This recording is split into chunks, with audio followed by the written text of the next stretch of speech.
Oh, what? Oh, where are we? Oh, greetings and Hello. salutations, y'all metalheads. I'm Pavlos, And I am George.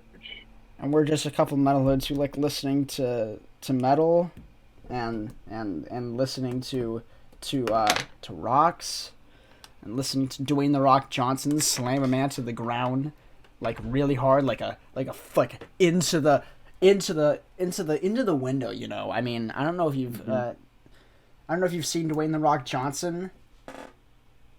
I've seen him in a couple of movies. Yes. Yeah, but metal's pretty cool. Yes. Also, give it a solid. the sound of Give it a solid 7 out of 10.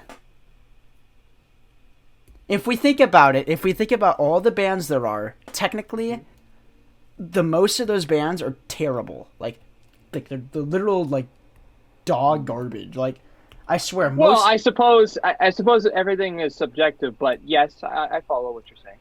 Because especially the underground bands, because there's a reason why the bigger bands are big. Fair. You know what's weird? Having to release music and still having it sound good. I don't know if that made sense. You know how it is interesting. Like I think I know what you're saying. It's kind of like the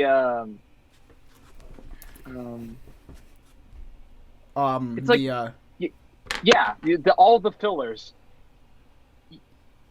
It's this idea that a band has to release music and their livelihood is dependent on the fan base. Yeah. And so they're kind of at the mercy of the masses to see if they actually, still have a livelihood and a job or not. Linkin Park. Their second to last record, they released an album called The Hunting Party, which was to fight off against the people trying to sell out in music, and then they released an album where everyone thought they sold out, which they didn't sell out because they only did that because they wanted to change, not for the money. And in an interview, I watched an interview with Mike Shinoda recently. It was a recent interview. It was him and, of all people, Anthony Fantano, who is hated on Linkin Park for years, like saying, this album's terrible, all their albums are bad. Yeah.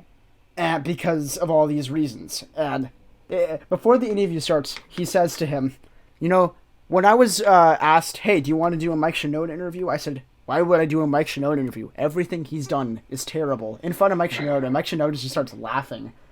Nice. He's like, but then, I realized, why not?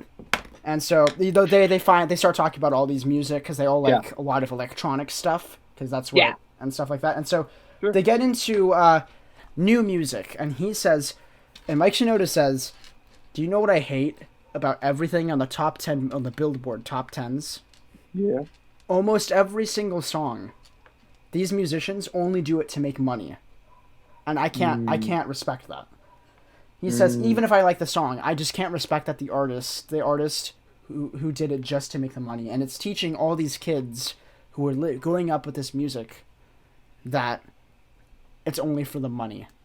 And that's his problem. Like, it's just, and he's like, even, like, at least a song that is terrible, at least they wrote it for fun. At least they wrote it because they wanted to write it.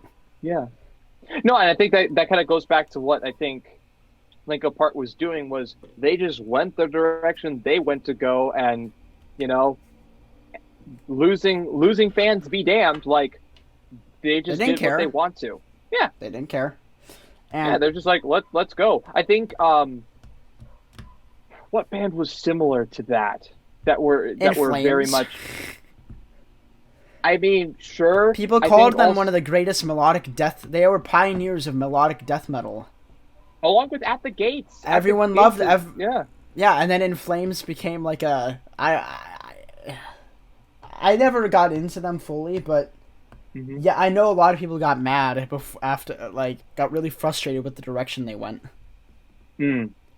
Well, hey, like their loss, I suppose. I mean, they went for more like a metalcore route, right? Yeah, someone called them like a proto-death jazz band. Someone said that on some video. I think it I was. don't. I think it was like J Off Films said that in his Okay, Canadian accent.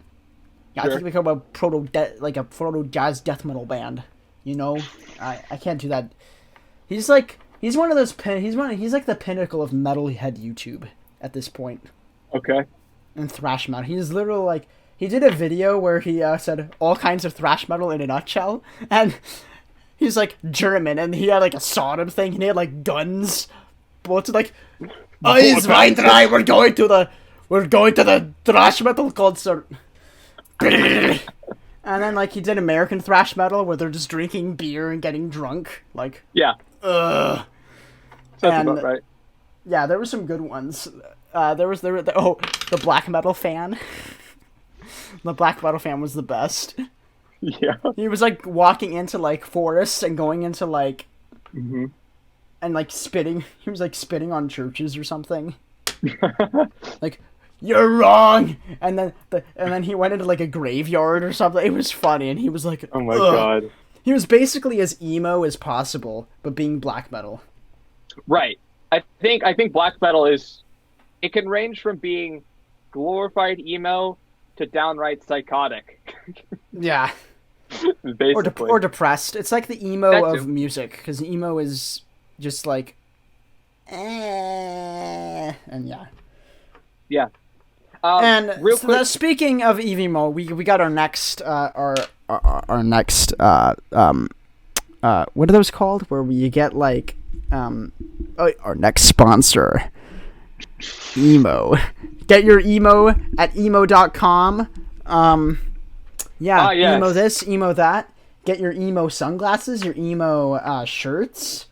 Yeah. Got to get your Black Veil Brides band T-shirt. Oh god. And Nope. yeah, you know, Mm-mm. gotta love how MyChem stopped, and gotta hate MyChem's last record because they stopped being emo. What did they become? They added a lot of like electronic stuff to their sound, That's cool. and became way more melodic. They were already They melodic. were about as un-emo as a band could get, but still be emo. That's about as much as they were, and that's how they got Sure, a that huge makes fan sense. base. I mean, a Yeah. lot of punks like them, myself included. Their first record was super. Oh my, that's a hard record to listen to in terms of the content. It's a very interesting It's a very hardcore record. He does a lot of screaming in there. Ah, I see. Like, and if you say me, you find myself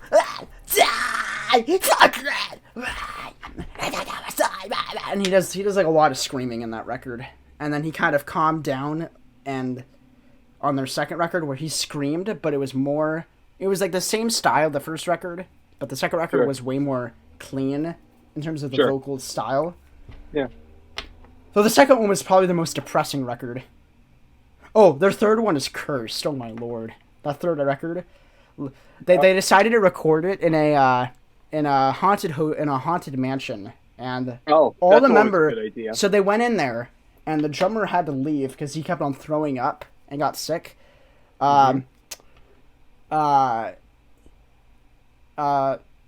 God, the lead singer, Gerard, he woke up in different spots of the house, and they just had a hard, and they just couldn't, and like apparently the door, they kept on hearing doors slam and shut, and they were Whoa. out of there. They were like, yeah, we're not having a good time in there. And Wow. the music video for the last song on the record, if you don't count I can't remember the name, Famous Last Words. In the music video, they had pyrotechnics. Sure. Gerard, the drummer caught fire while playing, so his leg had like degree burns. Gerard broke his leg on there or something. Something happened with his leg. Yeah. And so, to finish the music video, they quickly just did something in like 5 minutes and said, go back up there. So he was like slamming his leg down while it was broken. And he was like, and he looked in pain at the end because he was. Oh. And the tour, only 2 members played every single show on the tour for the Black Parade. And so, the lineup was crazy. So, in terms of popularity, so it was My Chemical Romance with Muse and Rise Against opening. Dang. In like 2006. That's so the Muse had lineup. just released, I think, Absolution, which was like which is like their most successful one of the most successful record, and Rise Against were an up and coming punk band who had just come out. They had just come out of Fat Wreck, and they had signed on to I think a major record label. Was it Epic? Yeah, they had just released their biggest record as well. They had just released The Sufferer and the Witness, which is an excellent record for a for a punk record, because they were still hardcore, but they were still melodic. Yeah. They're like the most political, easy to listen to punk band of all time. But yeah, some of those bands had to cancel. Some of the opening bands had to cancel the tour because they got sick. Band members got sick. It was crazy, and then they hated they just hated the time they had there so much that they decided they had one last show, and they didn't do this for any show, and they played the whole record front to back, just the record, no other songs, and said, we're done with this record, left the stage or something like that. And they never played any song from that record. Well, no, they continued playing songs on the record. They just said, we're never gonna like do a tour with this record again. Probably they just were done with it. They just wanted to leave it behind them. It was like goodbye to the past. And then I don't think they did a show for a while, and then they released their final record, broke up, we're gone. And then this is the funny part about the career. So they didn't, for years and years, it was like an REM type thing where Gerard Way was like, no chance we're getting back together. Not at all. Well, we don't hate each other anymore. We're just not going to get back together. And then like 3 years ago, right before COVID hit, they did a show together. They came back together, and everyone was like, whoa, they're back together. They did a show. They were supposed to do like 7 more shows in 2020. Tacoma, it sold out like crazy. Like they came to Tacoma, they sold out the Tacoma Dome in like 3 days or something. And because my brother wanted to go. I'm not surprised. And then COVID hit, and then supposedly they were releasing a new album, but now it's like, I don't know. So now I'm thinking, it would be funny if they just broke up again, and they just had that one show. Yeah, just the one show. No, if you look at like videos of the first song they played when they came out, like the fans were like, "Bro, people have been waiting." Like there are people who had been waiting for like 10 years to see him live. It's kind of crazy. Yeah, no, they're definitely one of those bands that's like them or hate them, they're a part of our culture, and they're a part of American rock culture, regardless. Like they just cemented themselves so quickly into fame and notoriety. They were around for like 12 years before they... I'm trying to remember. Their first record was 2003, then they had another one in like 2005, and then like 2000, no, 2003, 2004, and then 2006 was Black Parade, which was like every song on there was like a big song for them.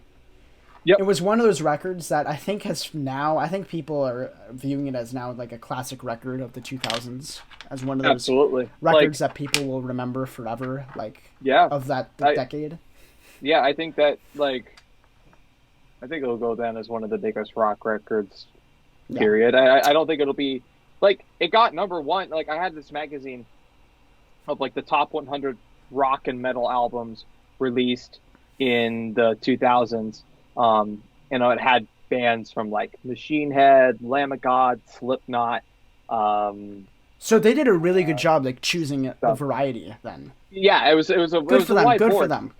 And I can't remember the magazine name, but number one, they gave it to My Chemical Romance. I'm not surprised. I mean, that record has gained a legendary status. I would not be surprised if you put that on a top 100 rock albums of all time, because you'd have to. if you were doing of all time, you would of course have to look at each decade and pick and try and pick some. I mean, literally the probably the first 4 Led Zeppelin albums for sure. They'd be like top 10. Unless you were doing just one record per band. Oh, then... very true. Well, then I guess you would probably go with 4 because it has Stairway, Stairway to Heaven, and Rock and Roll and Black Dog. Yeah, but yeah, now we're talking a lot of non-metal music. Let's get with the metal. Now we're reviewing some new music, George. Ooh, and what's funny? The best part about all this is, each band that we're reviewing, I realized I have a patch for them on my vest. Really? Yeah. Hold up. Let me grab it. Okay. So I have it ready. Wow, that was very fast. Yeah. So we're gonna do the new Gojira songs. So we got a Gojira patch right here for L'Enfant Sauvage. L'Enfant Sauvage. And then we're gonna do the what was the order? Sabaton. I got the last. I mean, there's a reason I have a Sabaton back patch. You like them? Because they're beautiful. Yeah. Last Stand. That's a record you either were like or it was one of their best. That's what I found out. I was very much I was okay. Like okay. I'm sure. It sounds like Sabaton if that's what you want. If that's what you want. It's Sabaton? Sure. Yeah. I mean, I think their biggest song is on that record. The Last Stand, I think, is their biggest song at this point. Oh, really? Interesting. Yeah. It's okay. I remember it being... That was my... And then we're doing Red Fang. I got a little Red Fang patch right here. Yeah. Shout out to Portland local bands. Represent. This was a pain to sew, by the way. I could see that. It looks like it's supposed to be an iron-on, but you sewed it. Yeah, because I don't want to iron it on because... apparently, when you're in a certain venues, they can fall off. Yeah, absolutely. That's why no matter the hardship, I always sew on all my patches. Yeah, it is. And last but not least, Fear Factory. Oh yeah, exquisite patch. The only thing I don't like about it is how it's shaped. It's like at a weird angle, and I'm like, why did they have to do this? Huh? Curious. I think mine's a bit more rectangular. Yeah, mine's like slanted that way, and it's super weird. But it's fine. But yeah, before we get into the singles, which I'm very excited for, there's so much good music here to talk about. They're all great. They're all great. Yeah, they're all really good. Sure. I wanted to say that just to announce, I got, if I could see here, I got my first vaccine for COVID. I thought you were gonna show off a tattoo, and I was like, what? No. But yeah, I got my first vaccine today. My arm hurts very much, but yeah. It's good. I'm getting mine I feel good. in like next couple weeks. So. Oh, nice. Yeah. Cool. Which one are you getting? Now I can spit on people, and no one will care. George, we can spit on each other. No, please. Open your mouth, George. Yeah. I didn't mean to spit. Oh, that's disgusting. Why did I actually spit? That's Oh, now it's all over. Oh, now we're both dying.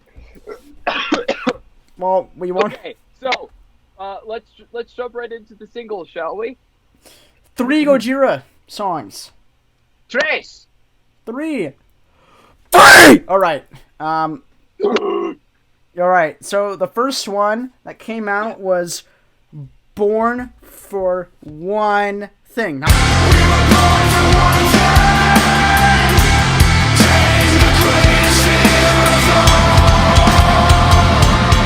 Not 2 things, not 3, not 73. Born for one thing. Well, I was born for my 73 thing. Yeah, I was born for Gojira. I would die for Gojira. I would die for every member of that band. Let me tell you. Yeah. So, first impressions. Well, what are we? We're excited. I mean, I feel like I keep finding these bands, and then they just like, within a year or two after I find them, they just decide, hey, we're releasing new music. Yeah. Like, yay! Except for Red Fang. Yeah. I've been a fan of them for like 3 or 4 years. Mm-hmm. But yeah, exciting. We got Born for One Thing. George, what do you think? What? Sorry, what did you say? What do you think of the song? Oh, okay. Sorry. I'm scared. This song I really liked. So first off, I wanted to say that the music video is super cool. Definitely worth checking out. It's very There's trippy. a tiger in it. There's many a thing in that music video. Yeah, it's really trippy. It's like if you you were in the Matrix and they handed you the red pill, the blue pill, but then they handed you a purple crayon, and then you eat that crayon, wrapper and everything. And let me tell you, this isn't like a Crayola crayon. This is one of the sketchy crayons that crumble the pieces you get like Red Robin or something. Right, yeah. And it just disintegrates when you press it, and then you get depressed for the next day, and it's the worst thing ever. Yeah, it's like eating that and then smacking yourself in the head with a DVD collection of all the Indiana Jones movies. And then a brick wall falls on you, and then you wake up. That's literally what the music video is like in terms of drugginess. Because, yeah. Yeah, I'd say that's pretty accurate. But enough about the music video, because you guys could go, the listeners can go check that out for yourselves. Now onto the song, which you could also go check out, but we're gonna talk about this. So first off, I want to start with the intro.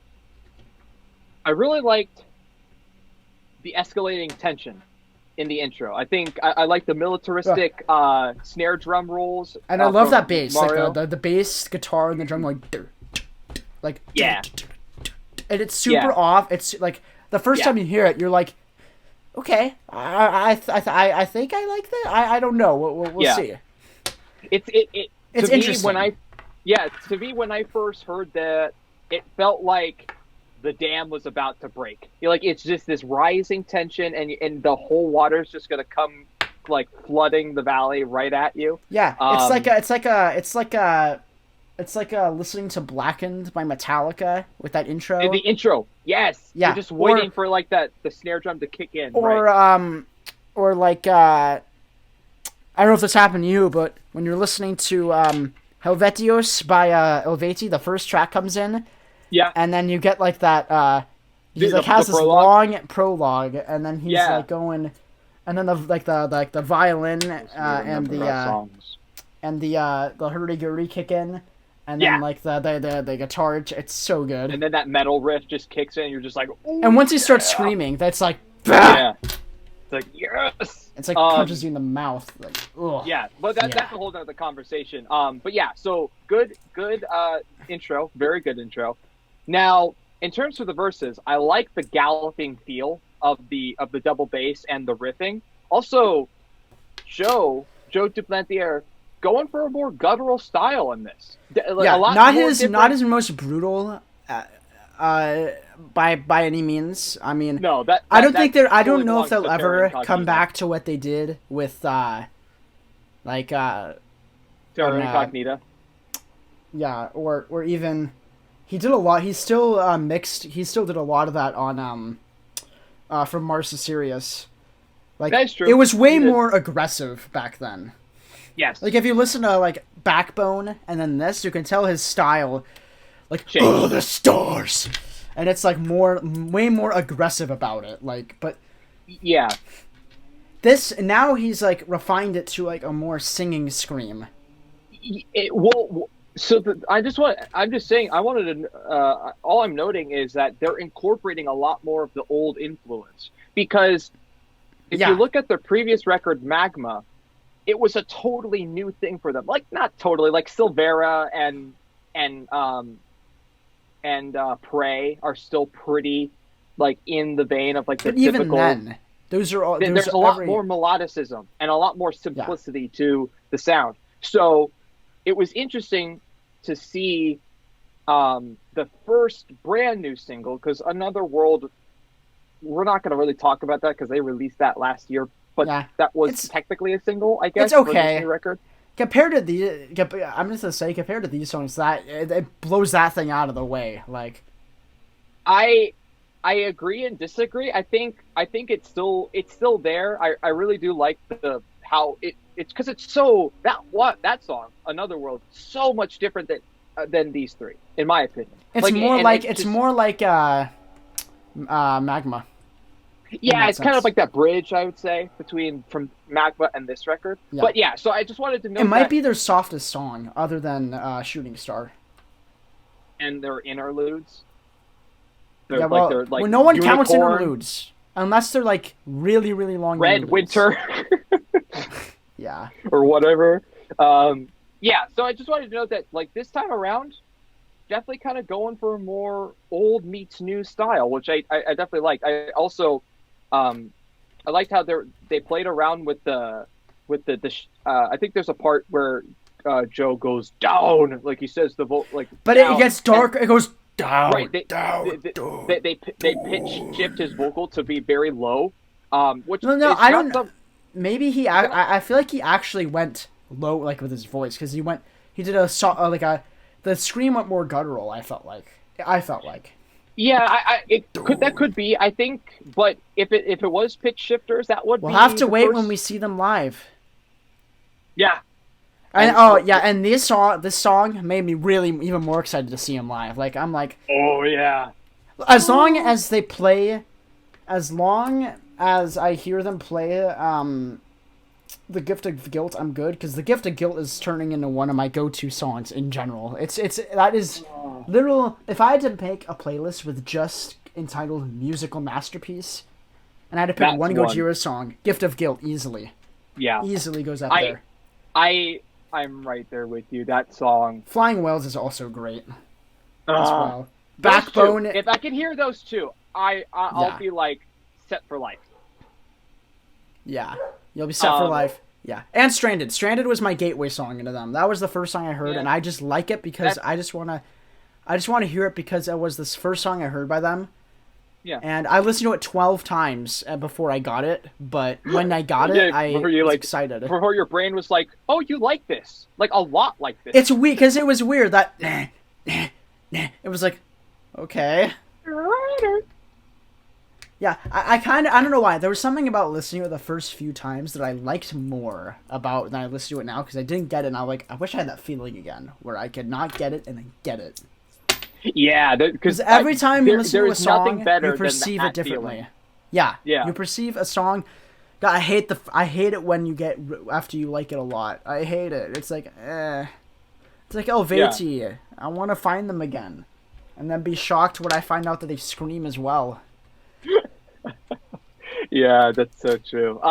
But yeah, so going back to what I was saying about pitch shifters, if that is the case, if there was pitch shifters involved with his vocals, that I think would be the first time since The Way of All Flesh that they used those. I think there was some vocal manipulation on their song "A Sight to Behold," which was on that record. I don't remember that song very much, but yeah, it's a good one. It's not bad.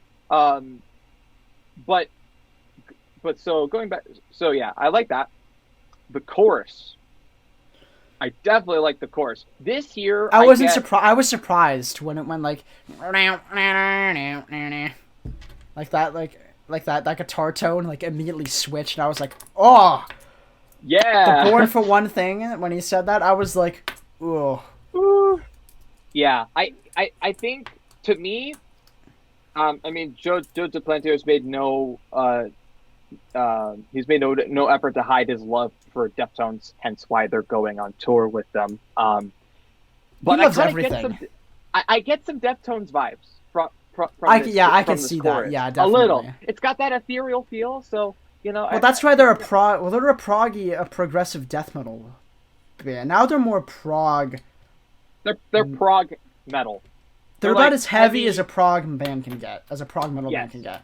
Yep. Because I mean, they've toured countless times with like Mastodon a lot as a co-headline before. Yeah. There was a show. It was Opeth, Gojira, Mastodon, and this was like the last 3 or 4 years. Gosh, who else? What's that doom metal band called? The one that was in what that one? Oh no, the one that was that had members in Bloodbath. Catatonia? Or No. no, they were more death metal. Um, Um, oh my I, lord.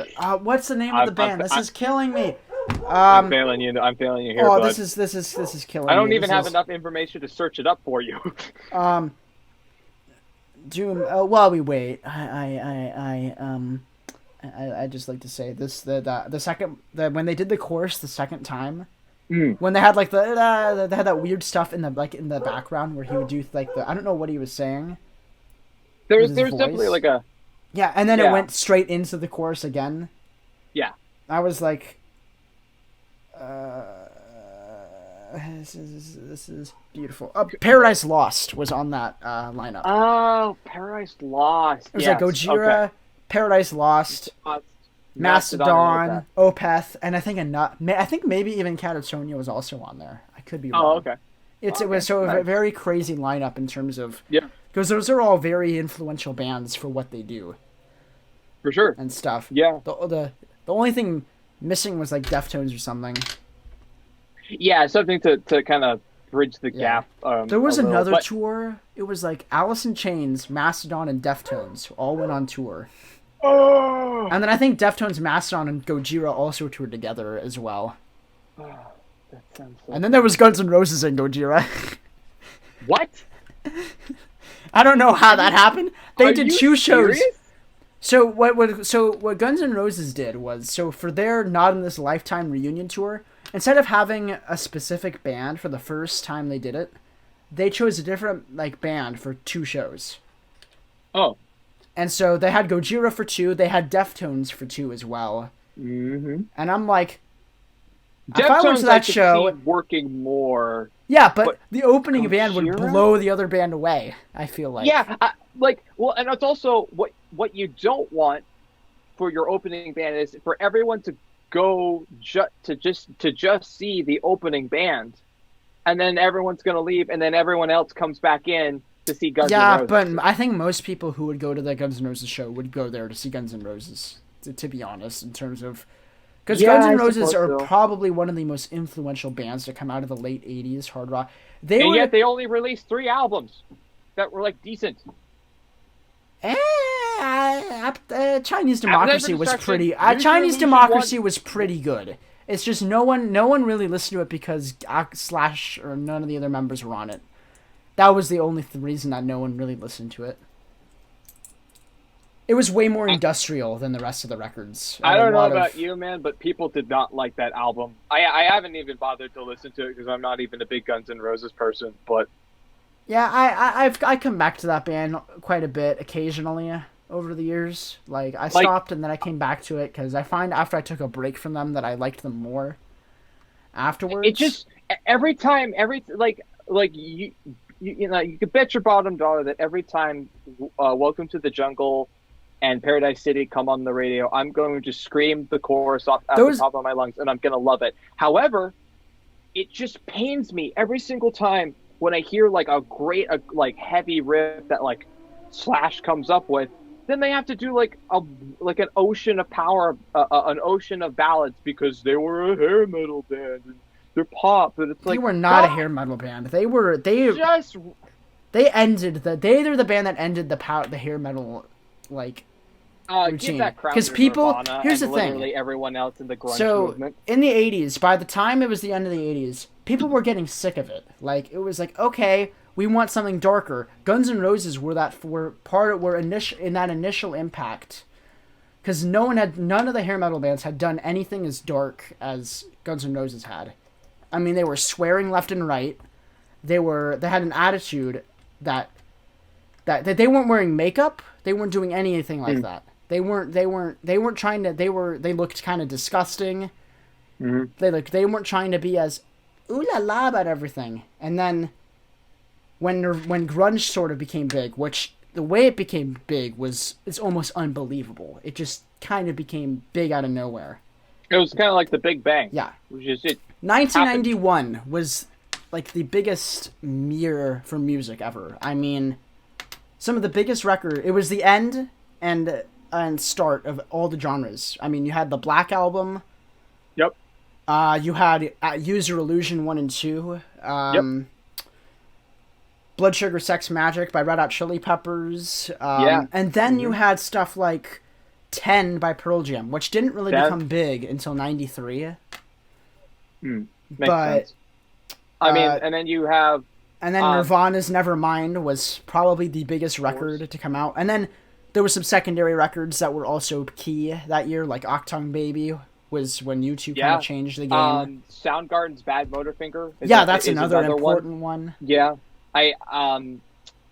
Huge more year. More a little bit more into the metal, but like Cannibal Corpse's Butchered at Birth and Morbid Angel's Blessed Are the Sick were both huge death metal records. Well, yeah, in death metal scene. Hugely influential.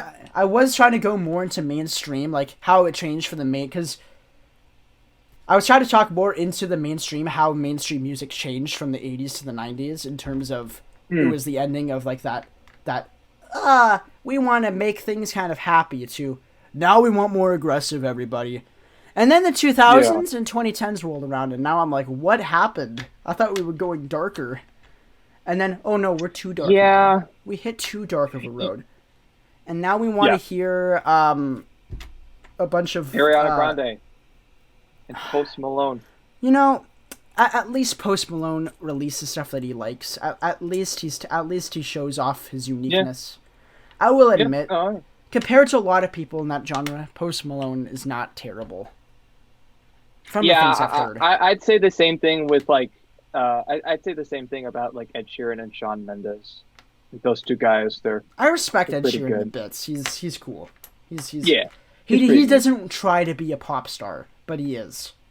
Yeah. He's not very. He doesn't go out of his way to look attractive. He doesn't do anything like that. Like dirty, like ginger hair.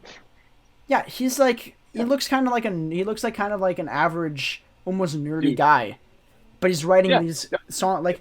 Shape of You is not terrible. I will go. I'm going to say this. Shape of You is not terrible. It's catchy. I like that song. I like that song actually quite a bit. And I will say, I think he went on record saying that he has a Pokemon.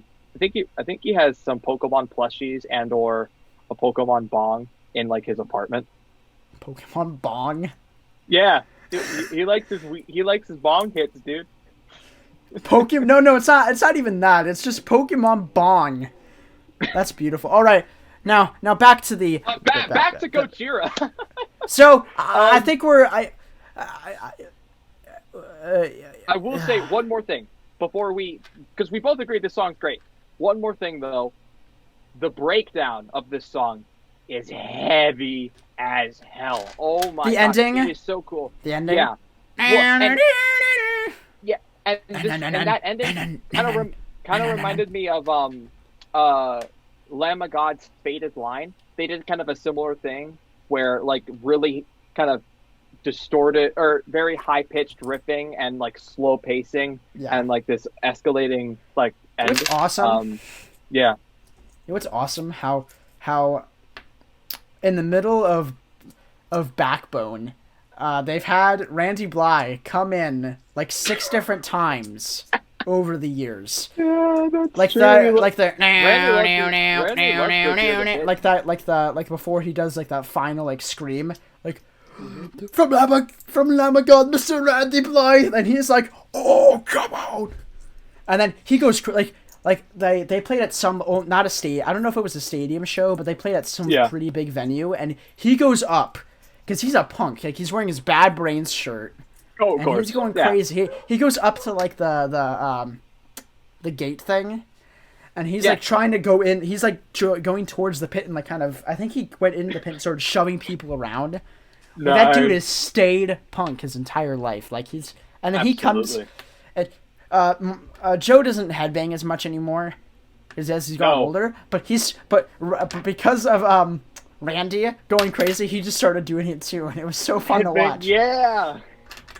Like, he was on another level than everyone else every other member of Gojira. It was kind of crazy. He almost just stole the show, but then the bassist was, like, still going, because that bassist head he just headbangs nonstop the entire show. Does not stop. It's crazy. And I will say, I hope I get to see, when we see Gojira with Deftones, I hope I get to see Joe headbang at least once. At least once. Even if he doesn't, he stands there like a He just cool kind guy. of grooves. Yeah. Kind of grooves there. Stance. Yeah. I hope. It'd be cool if they. I know it's not gonna happen, but if they opened with flying whales. Yes. Oh, because I know when they're not a headliner or they don't have as big of a venue, they don't play the intro of Flying Whales.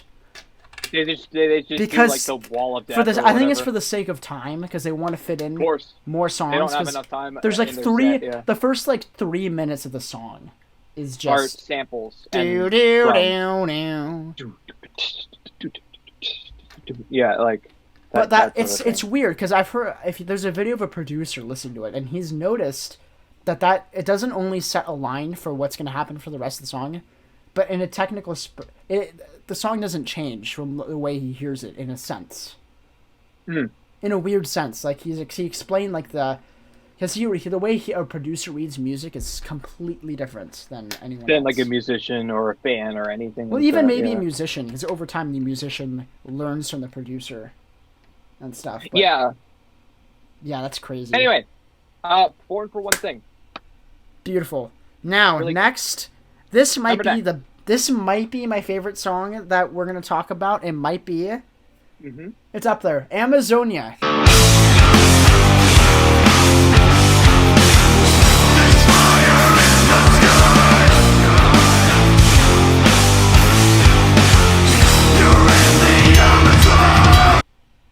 Now, but now we're gonna talk about the song, and then we're gonna talk about kind of the meaning of the song afterwards. Yeah. Gosh, it just starts off with a bam down down down down, and because it has a whole tribal thing. Yeah. But they don't have the tribal stuff kind of over. But here's the thing: they like combine it so it doesn't layer. So it's like metal, but it's also It's weird. They like perfectly combine it, where it's not. The tribal isn't overshadowing the metal, or the metal isn't overshadowing. I argue that Sepultura's Roots does that. It does the same thing, just more in the percussive sense.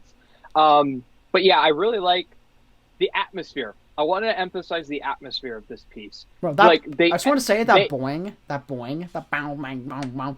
I love it. And you're just like, oh, grooving. Yeah, and also, again. Mario Duplantier coming in with the great beats, just really groovy. And I don't think we're part. giving enough kudos to the bassist. He's insane. Like what I like about Gojira and their bass is for a lot of basses, the bass either follows the drums all the whole time or the guitar. Gojira's doesn't do that. The bass is its own thing. It's like it just kind of moves around. Super cool and just chill. Their bassist is a cool guy. Very cool. Yeah, I just wanted to go back to this atmosphere bit. There's so many choices in the song that is devoted to adding to atmosphere. So Joe's vocals, first off, are kind of subdued. They're kind of buried in the mix, and that I think was done on intention. They wanted to give this piece more atmosphere and a sense of like otherworldliness, an openness, if you will. Yeah, they tried to put you because. This song is about the Amazon burning down, and we're like just sitting there watching. And when the Amazon was burning, everyone was whining about the church, the old church. What was it called? What's that movie? That Disney movie? The Hunchback, Notre Dame. Yeah. Notre Dame burned down, and it kind of overshadowed the Amazon burning down. I mean, the Amazon atrocities to the Amazon. I don't remember it. To be honest. I have no memory of that of that being on the news as much because I remember Notre Dame happening at the same time. No, see, I mean that is the thing. There's plenty of publications out there that are discussing what's going on with the rainforest and And I didn't know until like last year, and it was like. And also, just to note, I think a statistic that my sister told me was the amount of money raised to rebuild Notre Dame could have had was enough to clean the trash, the entire Pacific Ocean, make it free of trash, just wipe it clean, and yet we're spending it on a dusty old castle, stone building. I will say that statistic seems a bit out there just for a church. Because I don't It see might how have it been could, more specific than that. I think it might have been the trash island in the Pacific. or parts I of think it, was, or probably like a big chunk yeah, of it. yeah, Yeah, but well, and that's Gojira's entire. I mean, when you think of death metal band, you think of, cannibal corpse, eating dead bodies, just blood, gore. Gojira, what's Gojira? Oh, we sing about the environment. yeah. They're like the most non-death metal hippies. band of all time. Yeah, like I like that about them because they're just out. They're unique, and they always have something important to say. Yeah, I mean, like they're like the philosophers of metal. They're like the philosophers of like death metal of like, hey, we're in this world, and again, this atmosphere and the themes of the music, it literally takes you into the Amazon rainforest. Like in the chorus when he's like, the greatest miracle is burning to the ground, and then you actually like see it like this world, and then what he says, it's like destruction, and like the ethereal atmosphere adds so much to the tribal, and then after he does that line, it changes the whole atmosphere and the way you imagine the song.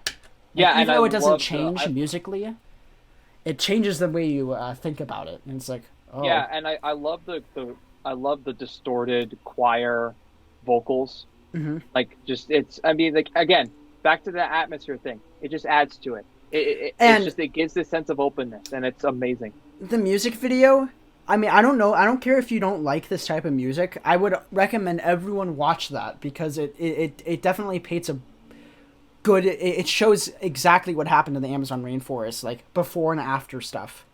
As they show a lot of before and after scenes in that music video. Super well done and good on them. I'm just gonna say, I am guilty of not watching it.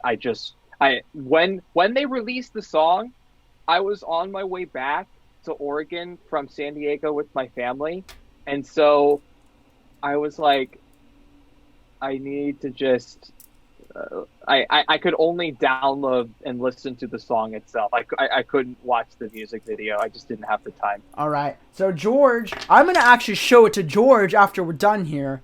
I don't care. But yeah, everyone. I've seen bits. I would recommend either right now, like pause the podcast, y'all can come back, or you can watch it after this. Watch at least part of it because it's super eye opening and it. Yep. And Joe Duplantier said he did a video on they started a Actually, we'll get into this after this. We'll get into this. The whole thing they started after the songs. So we can go over finish going over. I think we're kind of done. We kind of just finished up. So yeah, super right good. Ahead. I think it was out of the 3 songs. I think that was the best one so far. I would agree. It's the most unique for sure. They're all good enough to be. Oh yeah.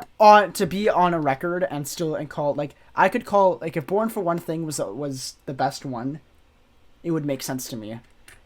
But they released. I get that. The first 2 singles, it's like these are like the 2 best singles that ever. Like great, perfect start. If the whole record sounds like this, this could be their best record. They basically released nearly half of the record already. I mean, it's only 10 songs, right? Yeah, so like a third of the record. Yeah, it's 4. There's 4. Yeah, there's Another World. Yeah, a little over because counting Another World, there's 4. How to save the Amazon? You can pause if you're on the video. You can pause this. I'll link this on the YouTube thing. But check this out. And basically, they started a fundraiser to call Operation Amazonia to raise money to get there he is. That's the legend, Joe. Oh, Joe's the best.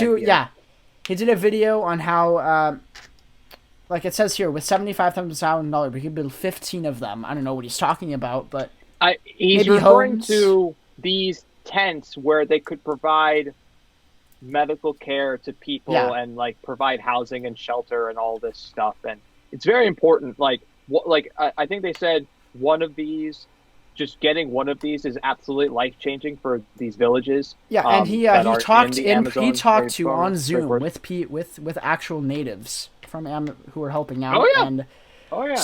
Many bands have, and so as an incentive, you can donate. He said even $1 is a big help.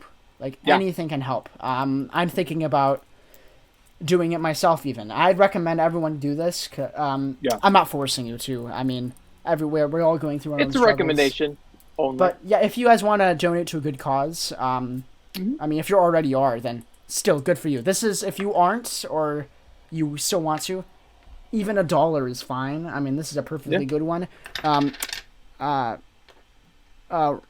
Amazon Rainforest, please sponsor us. We'd love that. And Joe, please sponsor us too. We would love that. Amazon.com, please. Yeah. Amazon.com. For Operation Amazonia. They are also doing an auction where found it. Where members of the band and several other people that the other musicians that the band is friends the band is friends with are selling their special musical items. And tons of bands are helping out with this. And all of the proceeds are going to Operation Amazonia. Whoa, Gojira and Friends!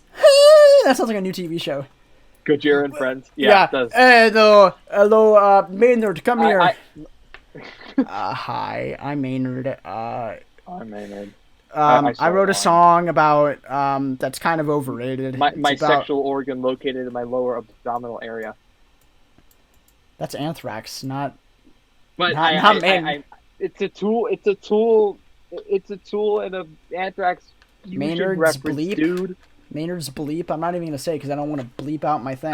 That's why I said That's why I said. Now annoying it is to edit that. All right. So yeah, this artwork is cool. These are like different people who are doing this. Impact $200,000. Look at that. $200,000. Look at that. This is like God tier. Legendary stuff. Look at that heart. Aw, get that heart. Yeah. All right. Look, you can enter to win hand engraved guitar. Yeah. Auction items. Slash's guitar and Slash top hat signed. That's some good stuff. Yep. That's a big one. Signed bass guitar. Gojira's bass. Justin Chancellor signed bass. Chancellor Tool. You can get a Devin Townsend signed bass. Hey. Devin Townsend with an acoustic guitar. It's funny. You could get a Georgia Planter signed thing. An Ozzy Osbourne. I think this is a signed Ozzy Osbourne Master of Reality. Oh, nice. Special. That's a big one. That's a good Used. One. I don't know who that band is. Nurgle! Nurgle signed a guitar. He recently joined the cause. I don't know who this is. Elaine Ackerman. But, yeah, Kurt look Hammond, at these. Some legendary stuff. So much good stuff here. Like, with that, for sure. Bron Daler from Mastodon signed a snare drum. That's fancy. I do love his silver tooth. It's quite the nice. Band Decapitated. Decapitated. Oh my god. Talk about controversy. Jonas Wolf of Helvetia. I remember. I guess it's not on here anymore. But Kriegel had a one of his mandolins signed on there. It must have been sold, I suppose. Oh yeah, Jane Weinberg. Another Helvetia. Fabian Ernie. The harp. The newest member. Jane Weinberg, drummer for Slipknot. He does. Oh yeah, I didn't even see this. And he has a painting. Yeah, he has a painting right now, just up right there.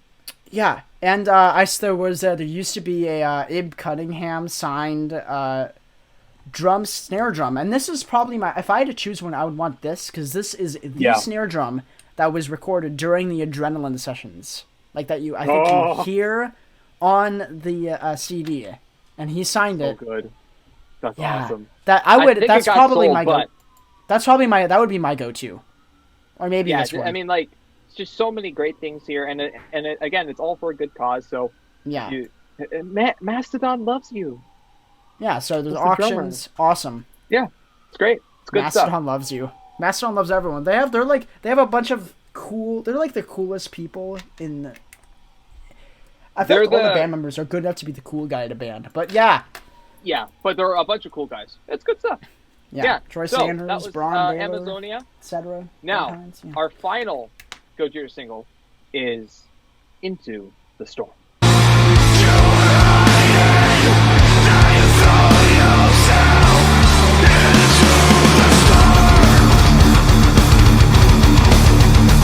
This is a head banger. Oh yeah. I almost got Bleed by Meshuggah vibes from this. That's the most ripped off guitar riff now. There's so many especially metalcore. Such a good one. It's so many bands have ripped that off. And it's happened so many times that someone did a video saying stop it. It was a one-time thing. I'm starting not what's funny for diehard Meshuggah fans, I don't think any diehard Meshuggah fan would put "Bleed" as the best Meshuggah song. I mean, I'm no diehard from what I've heard Meshuggah fan, but I freaking love Bleed. And as a drummer, I am not worthy, Thomas Hack. I am not worthy. He's like George with lots of practice. You'll get there. You'll be a Joe Duplantier. Oh no, sorry, Mario. They did trade instruments. There is a video. They did trade instruments. Yeah, they did trade It's better than it's much better than the Lars Ulrich and James Hetfield. That was on the Guitar Fails video. Lars Ulrich playing the guitar. It was terrible. No, everything Lars Ulrich does is mediocre at best. Yeah, but still, he's a good drummer. He's not bad. He can play it. I mean, it fine. works. It works for the band. He left the band! Get out of here, Jason! No, come back, Jason! Why did you leave the band? We're gonna bring Ozzy Osbourne and play the bass. Hi, I can play the bass. I can play this. Corpse Grinder can play the bass. Yeah, I have a big neck. It's pretty good. It's me, Corpse Grinder. I have a neck. I love Christmas. Oh, this is my favorite. Every time I go to Target, every time I have to do this guy. Come on, don't do the same thing. Oh man, he farts. Corpse Grinder's the coolest dude in death metal. So true. I mean, he does have a bit of a temper when he's on stage. If people are throwing shit at him, or if there's stuff going on in the pit. What do you expect? It's like when people were spitting on Fat Mike, and he's like, "Can you stop spitting on me?" And that was the worst concert in the band history. It was his daughter's birthday, and she didn't want to talk to him, or something. That's right. Why are you spitting on me? And then he left the show or something. Yes. And this dude tried to the show or... Yeah. And he got in a fight. He got in a fight with some people in the pit. Anyway, okay. Gojira, Into the Storm. It's a headbanger. 2 metal horns it earns. Beautiful. 4. 4. Oh, good point. Yeah. 2 pairs, I should say. 2 horns dating. I like the fade in intro. And when we get to the intro, I like how it fades in, and it was interesting. For whatever reason, it reminded me of how Deicide sometimes does intros, where they have this instrumental part that they play for a bit, and then it jumps right in, and then right afterwards it goes. Yeah, that makes sense a little bit. Yeah. Yeah, it's kind of a. Except when they go, but they just go in the middle, and you're like, oh my gosh, I wasn't expecting a gunshot to the head, but okay. They literally just I wonder what this Deicide song's gonna be. Okay, shotgun to the head. That's literally what it is. It's a figurative, and it kind of shocks you at first, and sometimes even on first listen, it's oh, okay. Cool. I'll keep listening, my guy. And they're like, yeah, you keep listening. Oh yeah.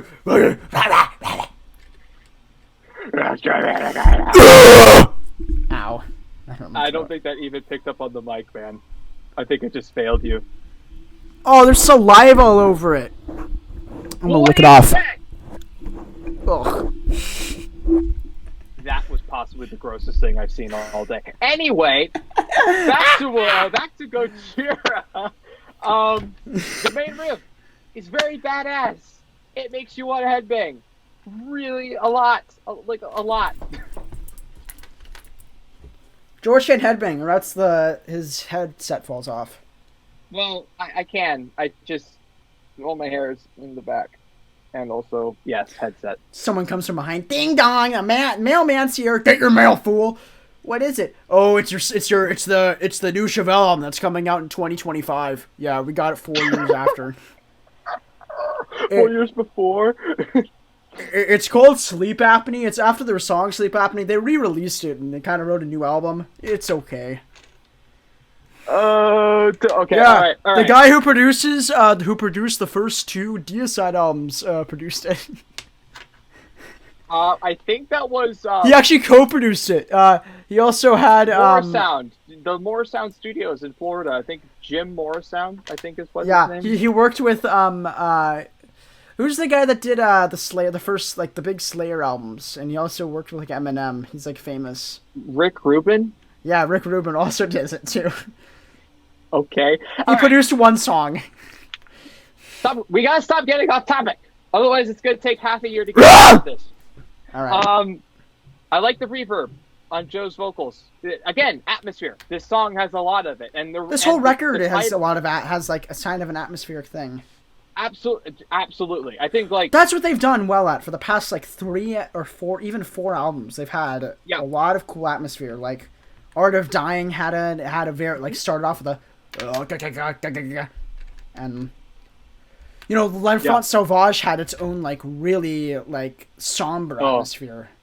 That record is hard to listen to like all the way through. Like and not for a wrong reason. It's just it's such a and that's why it's a great record. That's why it's such a great record. That's why it might be in terms of that sound. I think that was what makes it one of their best. That's why I think Loudwire gave it a lot of praise, is because it just has a sound that it's really hard to capture in metal. And I think that is some of Joe Duplanter's best vocals, I think, are on that record.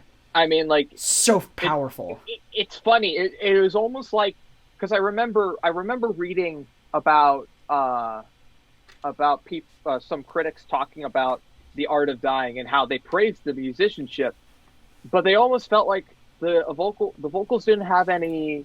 What? Vocals are great on that record. It didn't have any emotion. It felt like very like prog. Like it was like very like stoic and whatever. And it's whatever. Critics, they suck. Anyway, moving on. So I think in response to that, I was thinking like maybe Joe Duplantier maybe wanted to be like, let's get emotional. Because no one can sing but scream at the same time like him. Like in The Gift of Guilt, where he goes, "There rise." He's not even doing. I didn't even do it right because he's screaming at the same time. Yeah, I think the closest person that could do it or does his own version, Chad Gray formerly of Mudvayne and of Hell Yeah. But not like, but he's not the on only that one. Yeah, but not on that way. Yeah. Yeah. That's what makes Joe Duplantier like the perfect metal vocalist. Kind of. Mm-hmm. He's one of the. If you want if you want that type of metal, then you go. That's what you want to have. Someone like that. Yeah, and once again, this song has an amazing breakdown section. Into the Storm, not another song. Sorry, back to Into the Storm. You were like, oh, what happened? What? Rocky. Hi, Scooby-Doo. What's coming? So Into the Storm's breakdown, also again very good. I liked how they reintroduced like the intro music part at the tail end of the breakdown. I think that was super cool. I listened to it a couple times today, so only did so I don't remember it too well for the sake, but I remembered I loved it and I just headbanged like to it like crazy. Yes. Yeah, I just remember it was fantastic, and it might be better than Born for One Thing. I don't know. It might be. They're kind of all really close. I think. They're kind of neck and neck, but I think we both agree Amazonia is just clear above the other two, and they're kind of fighting. But they're all good enough to be best songs on records. It's so crazy. Yeah, they really are. But yeah, so I think Gojira. You know what?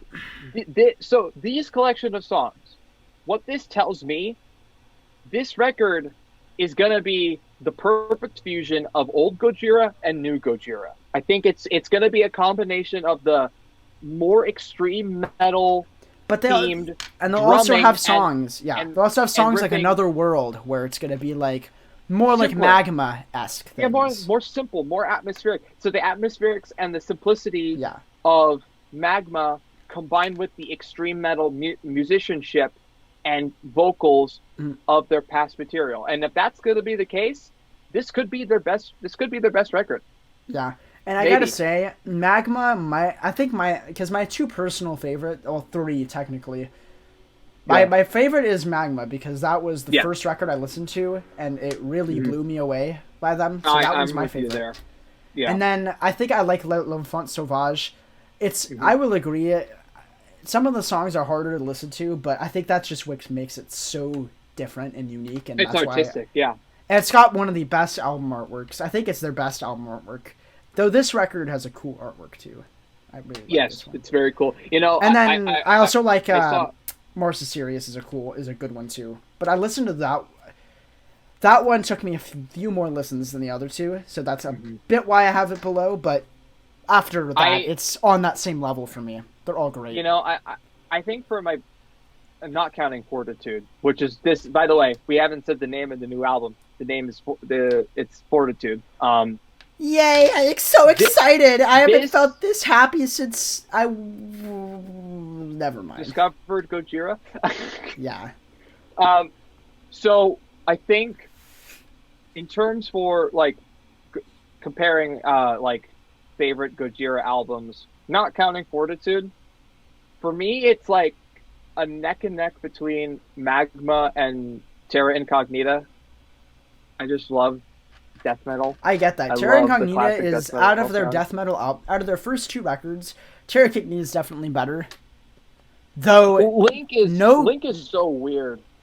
But it's got Wisdom Comes, weird. Legendary, Remembrance. Yeah. That song is I could put that on a top 10 Gojira songs list and be fine. Yeah. Actually, I don't know. Whew. It's pretty Though I tough. think the Link is they have a lot of good ones. The Link is probably their worst record. I think. Yeah. Yeah, I agree. I mean, it's not bad. It's perfectly fine. It's a perfectly fine record, and it's got great songs on it.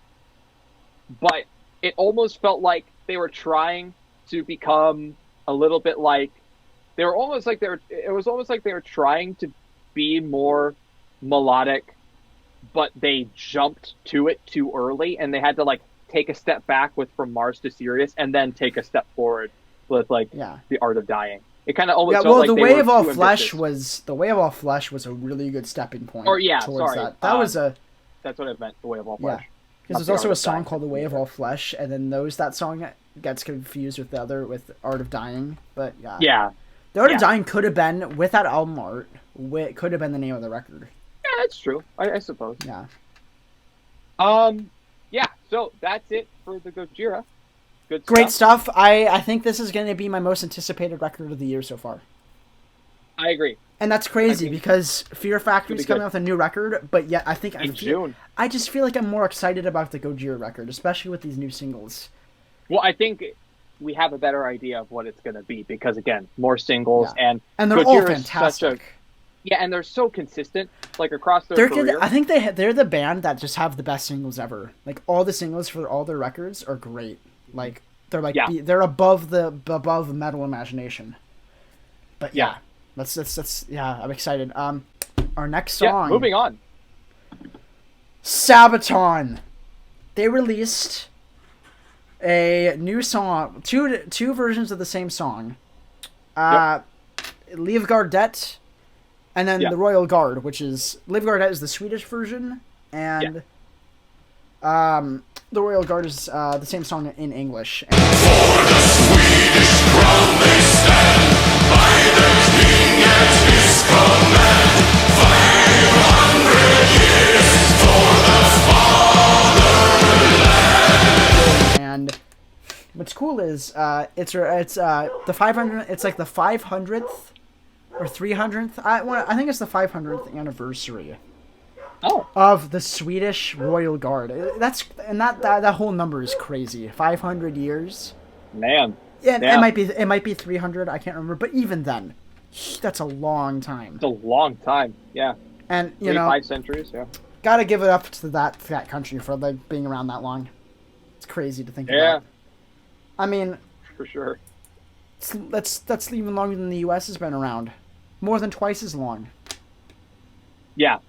It is. I mean, I don't want to get too off topic here, but it is funny how young of a country America is.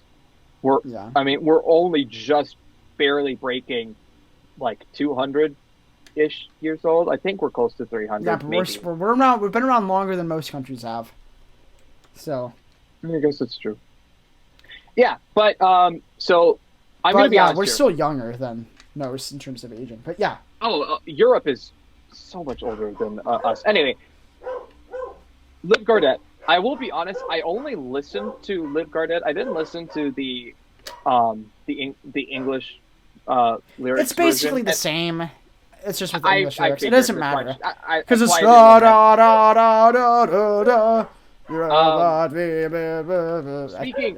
Speaking of what you're doing there, interesting choice that they kind of gave it like a bit of a church choir organ feel to the intro. I think it was and stuff. it was more of cool like choice. it felt kind of like an anthem, like a national anthem almost to the Royal Guard, which I think was very fitting for what they were trying to give. Like we thank them for what they've done because they're all Swedish, and like we thank you for your service to the country. Mm-hmm. And the music video is really cool for the Royal Guard. The English version. They're all protecting a throne, and they're all every member of the band it's just an action.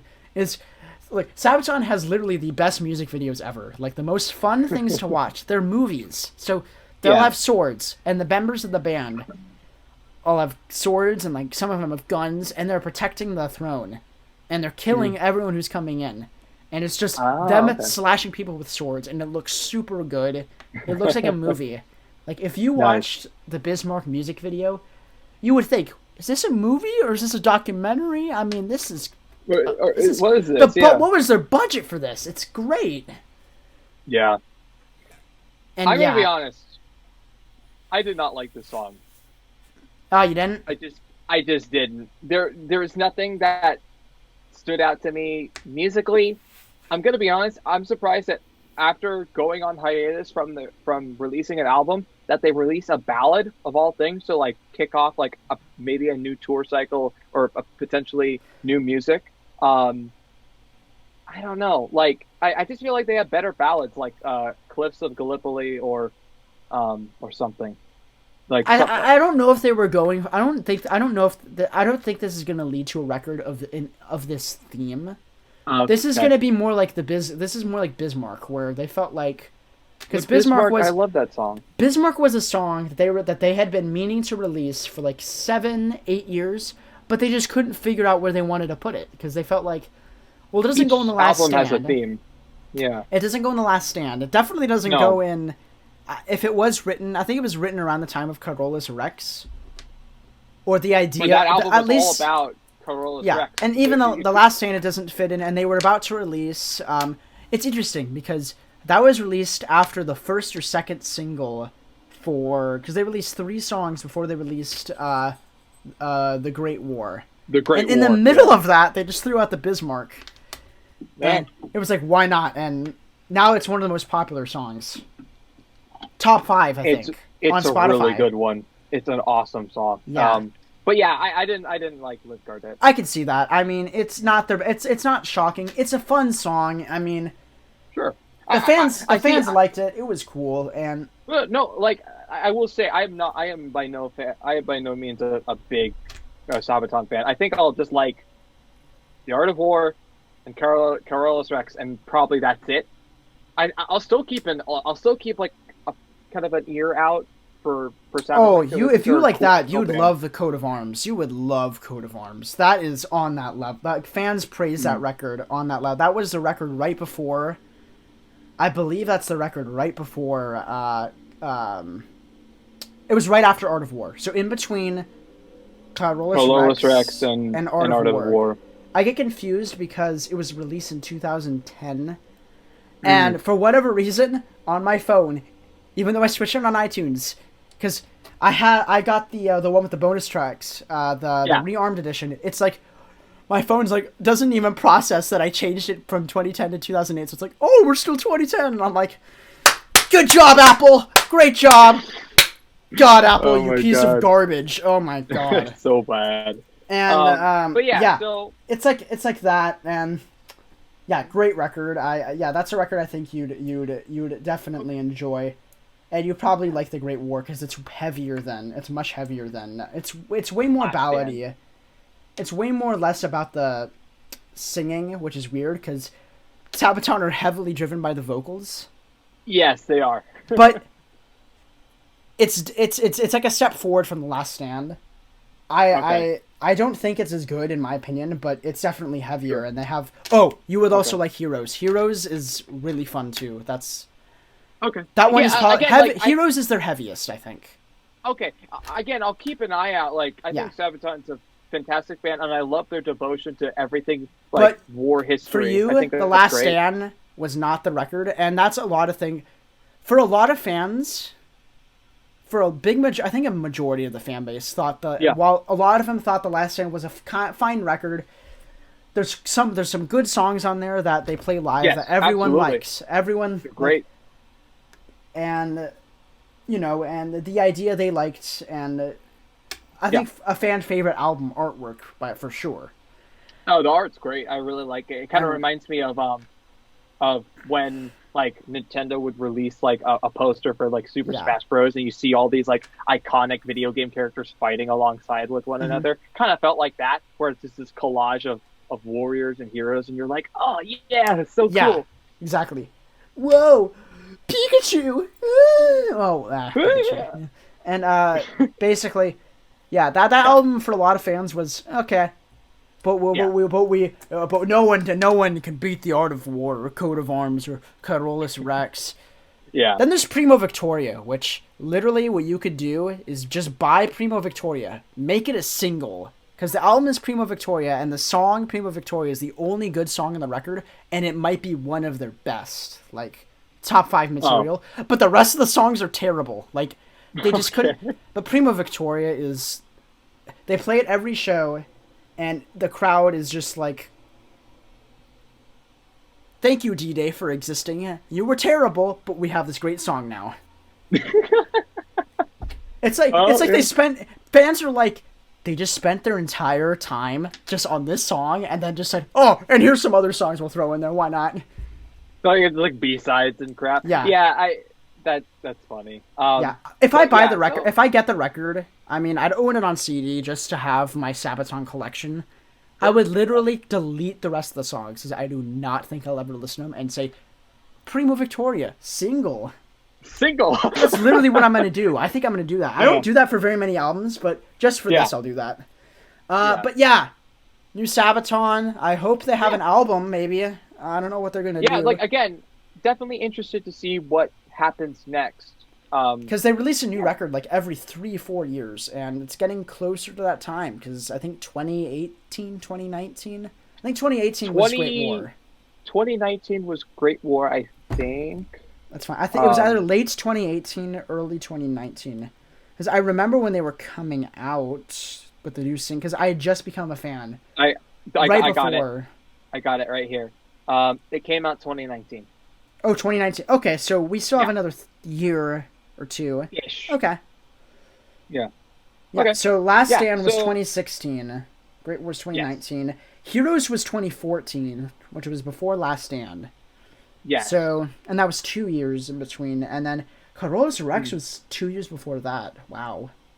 Okay. Yeah. So they're like a solid 2 to 3 years in between albums. Coat of Arms was 2 years before Carolus Rex. Yeah. That's crazy. Every 2 years. That's crazy. Yeah, so every 2 or 3 years, and that's nice. That's cool. It's a good album cycle. Like, it's, and they're very, and musically they're very consistent, which is always nice. Yeah. Sabaton. Good job, Sabaton. Love Sabaton. They're a fun band. God, I want to see them live. Yeah, it'll be good. If they come, George and I are gonna go if we're available. If I'm not already dead and homeless on the streets. Yeah. Preferably homeless and then dead. Oh no, you're dead and then you go homeless. They just throw your body and spit I'll on be it. homeless All in the the kids will afterlife. beat your dead body with their feet. Post-mortem bludgeoning. Yeah. There you go. That's a death metal band. Go write some songs. All right. So up next next, Red Fang Arrows.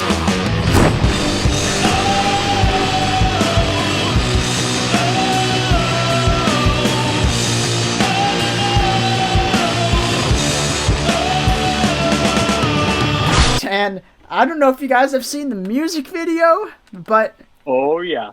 this band knows how to make a Red Fang are literally like the cool single uncle of metal. Yes, totally. If I ever meet them and a member of the band again, I'm gonna tell them that. Yeah, you guys are like the cool single uncle that never married of metal. Like every nephew's favorite uncle. Yeah. That's literally what they are. They're just the fun, like and the music videos say a lot. Like I mean, they've amassed a collection of fun music videos. Prehistoric Dog is amazing. They're just drinking beer. If they're just drinking beer the entire time and making a and then they costume. make armor out of it. Yeah, just to fight the nerds who are the Lord of the Rings nerds. Hey Gandalf! Nice. Yeah. Nice dress, Gandalf. You just flip them off, and they're like. And then there's the one where they're Wires, and they're just they get a paycheck and then they spend it all and they just break things. it's from the record label. Yeah, they're like, oh, what's that? And it's from this- the Wires music video. Yeah, and then this one was very similar to Wires, where instead of getting a check, they get a katana. They're in the same house, it looks like. Yeah. Same place. They get a katana and they're just slicing things. And there's like a dude who lives there with them or something. And at the end, they kill him. He dies. That's right. And the katana breaks, too. Yes, Yeah. it does. So, check out that music video. It's fun. Oh, it's so funny. The song, It's hysterical. this might be the best song without a chorus that has lyrics. Because the chorus is just them going, what's the chorus? Oh my gosh, I was listening to it earlier. All I'm gonna say, while you're thinking of that, I thought it was pretty good. I like the ultra fuzzy production. Kind of takes me back to like a little bit of like a Black Sabbath, old classic Black Sabbath feel. I like the dark, muddy riffage. Like, Yeah. it's just such a dirty. It's just this muddy, fuzzy, dirty production, and I freaking love it. I think it's great. It sounds like Red as for the Fang. song, Fun fact. it's Fun alright. fact. Fun fact.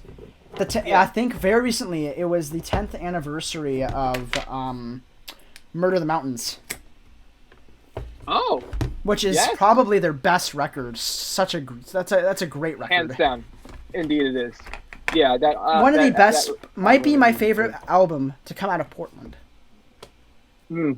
So good. Yeah, I mean, for me, I would say yes, and then also, one of Veo's albums, I would say probably would be up there, and then a Toxic Holocaust album, though technically Those things are Grind short. isn't- The Toxic, Yeah. like, they're not bad, but they're really short, and they're like, oh wait, are we well, done? it's a thrash metal record, and it's like Slayer inspired, so it just speeds through. It's like, okay, we're Yeah. done. Except all their all the songs are like 2.5 minutes at most. The song lengths have gotten longer, I think, on Primal Future. Primal Future, it got a bit like lengthier. I think Chemical Warlords got to like 5 minutes and 4 minutes. Like their song, yeah, I don't know. It's interesting. But yeah, I am excited for so- another Red Fang. I mean, it's been 5 years since Only Ghosts came out. That's It's a long crazy. time. And That's a really long time. you know, Arrow, they actually played the song Arrows live for the past year or two. I don't know. I may have heard it live when I saw them. I don't remember. Oh, okay. I just Interesting. remember. Yeah. I think they opened with. I don't remember what they opened with. The second song was Hank is Dead on the set. Oh, yay. What's cool when they perform live. Like 4 to 6 of the songs, a majority of the songs they'll play are from Murder the Mountains. I mean, Because literally every song in there is at least good, is at least decent. oh yeah, absolutely. Like at least an Arrows level song. Because Arrows is just it's a good song. I mean, nothing I mind blowing, agree.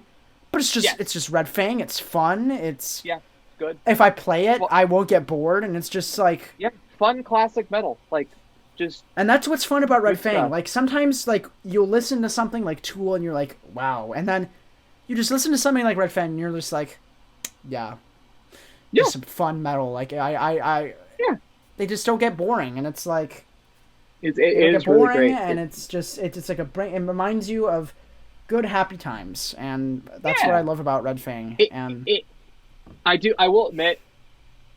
Well, I won't admit. I was just gonna say, it kind of reminds me of like every time when I listen to White Zombie's Astro Creep 2000 or literally any Rob Zombie record ever. It's just fun metal. You know, it's just Yeah. fun, heavy We- for the sake of it, yeah. metal, and it's just a blast. I still find it funny how they opened for Slayer at some point. I mean, I wouldn't be mad if I went to a Slayer Yeah. concert and I saw Red Fang. I'd be like, yes, this is Yay! awesome. Yeah. Imagine if it was Behemoth, Red Fang, and Slayer. I'd be like, I mean, triple fun, but the people Cool. going. Yeah. I'd be okay with that, but I mean, next time Red Fang do a show in Portland, which they do like 2 or 3 every year because they live in Portland. Well, course, we should go. I mean, it's just a fun. I mean, it's nothing to blow your mind over. Oh, It's yeah. just a cool metal show, and it's just like, Yeah. yeah. And then you always have to get that Red Fang logo when you see that Red Fang. So all the shirts they sell are simple. Oh, The only 2 interesting. shirts they had 2 shirts for sale at that show. Only 2. It was from their first record, the Yes. Red Fang with the dog with like Yeah. the and that's like iconic worthy album cover. Like it's worthy enough to be an iconic. Like if they were a bigger band, that's a logo that would be iconic for a band. Yeah. And they had Sure. that, but then they had a long sleeve. I almost bought the long sleeve. It had a little one that said Red Fang, and then it said Red Fang, and then on the side it had like it had repeating the skeleton dog thing, Oh, nice. repeating on Nice, each yeah. side, and then the back had the bigger version. I bought the and then That is a cool long. I sleeve. almost bought it, Ah. and Okay. it was like the week after Christmas. It was like 3 days after Christmas. I got tickets. Oh. My uncle handed me tickets, and the guy who Adam, who works with them, Yeah.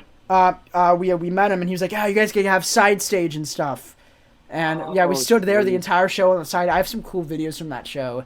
And then we Nice. got to, and we were gonna leave, and then he's like, "You want to meet the band?" And I'm like, "Sure." So I talked to like 3 Yeah. of the 4 members, Nice. and they were like really nice, except the 4th guy, the lead singer who does the clean vocals. He walked by and I was like, "Hi." He said hi, and then he just left. I don't know where he went.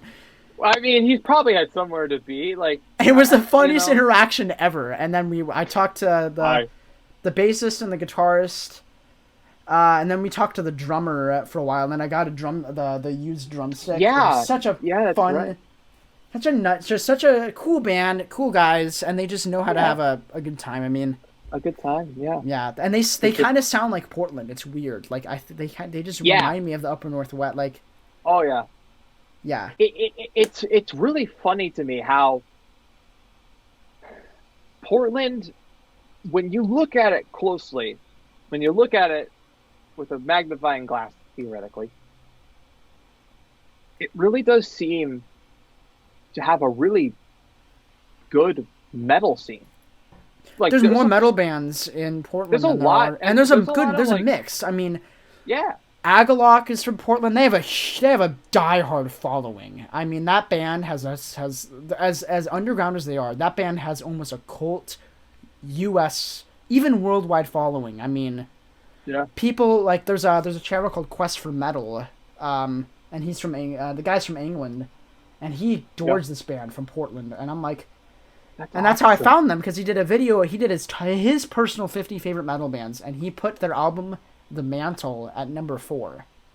Oh. And it's a black metal sound. It's not for everybody, because it's got a lot of Sure. doom stuff, got a clean doomy things. Yeah. And they had 4 albums, but they had like 5 EPs, and they just had they have a very unique touch to it, and they sound like Portland as well. Like, the mantle has a deer on the cover as well. Oh, yeah. And they got a lot of... I think I remember you sent me, like, their 10, 14-minute song. Yeah, that's their whatever. longest song. But it's also, I think, Okay. it's the fan favorite. That whole album is really good. Okay. It's like perfect if you're taking a long walk in the wood and you just want to chill out. Because they're like the most accessible black metal band, because it's like, it's just chill out. And even when he screams, it's like, okay. I'm chill.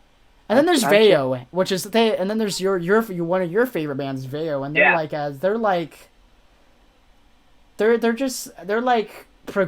just prog. They just sound like prog. They're prog alt rock, alt metal kind of, like that's almost kind of their thing. They have kind of almost, I don't want to say metalcore, but kind of, not fully, but I get well, okay, Maybe. Trivium clean. Some Trivium clean stuff, little bit. Yeah. Like clean vocals. Yeah. Maybe more now, less than Ascendancy era. Mm. Oh, Yeah. Ascendancy! Oh, I love that album. That album's amazing. You see, there's his vote. I love how they switch off on that record, on that Trivium album. And then and he was like 18, 17 when they did that. Yeah. Oh yeah. It seems Same, to man. suit you better. Bleeding out the eyes, bleeding out the eyes. Robotic ways that Oh burn man. spawning into Dude, lies to bite the breakdown- truth. I love his screams The on that record. breakdown. The breakdown on Departure, heavy as hell. Just where it just gets like absolute thrash zone. It would be cool if they toured. For like a 25th anniversary. They just toured for that record. Yeah, just like had the whole record. I would. That's their best record. play I it, think, like, from hands top to bottom. down, and that is their best record. With, in my opinion, I think In Waves and in my opinion, And then in the Sin in the Sentence, like third. for me, maybe? those are probably my three favorites. In Waves was Yeah. the last record before I think he went into, or was it? I don't remember. They have a couple albums where it's like, okay. People I don't care. apparently like Shogun a lot. Oh yeah, that's another great one. Sorry, that's a Yeah. top 4 for me. That's Shogun's Yeah, amazing. I've heard a lot of good things about Shogun. Yeah, I mean, Yeah, tripping. that's a fun. Anyway, Yeah. Red Fang, Arrows. It was good. I'm excited to hear what we're gonna review that. We're gonna review that album. Yeah, And it's gonna it'll be a fun time. It'll be a good time. Maybe we can interview the band. I don't know. We'll figure something out. We'll figure something out. So Our our last but not least single, Disruptor.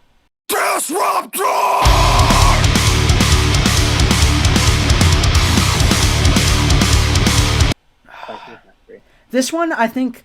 Well, I think the Gojira songs may have been better than this. This is the one I was most excited to hear, and Oh man. his vocals have not sounded this good maybe ever. This is some of his best vocal screaming work I've heard. Yeah, I was just about to It say just I click it. Disruptor. It, Fear Factory have not changed. They're still good. They're still amazing, and it still shocks me every time he does clean vocals. Yeah. The clean vocals I mean, were amazing. Though I feel like the song would suck live with his vocals.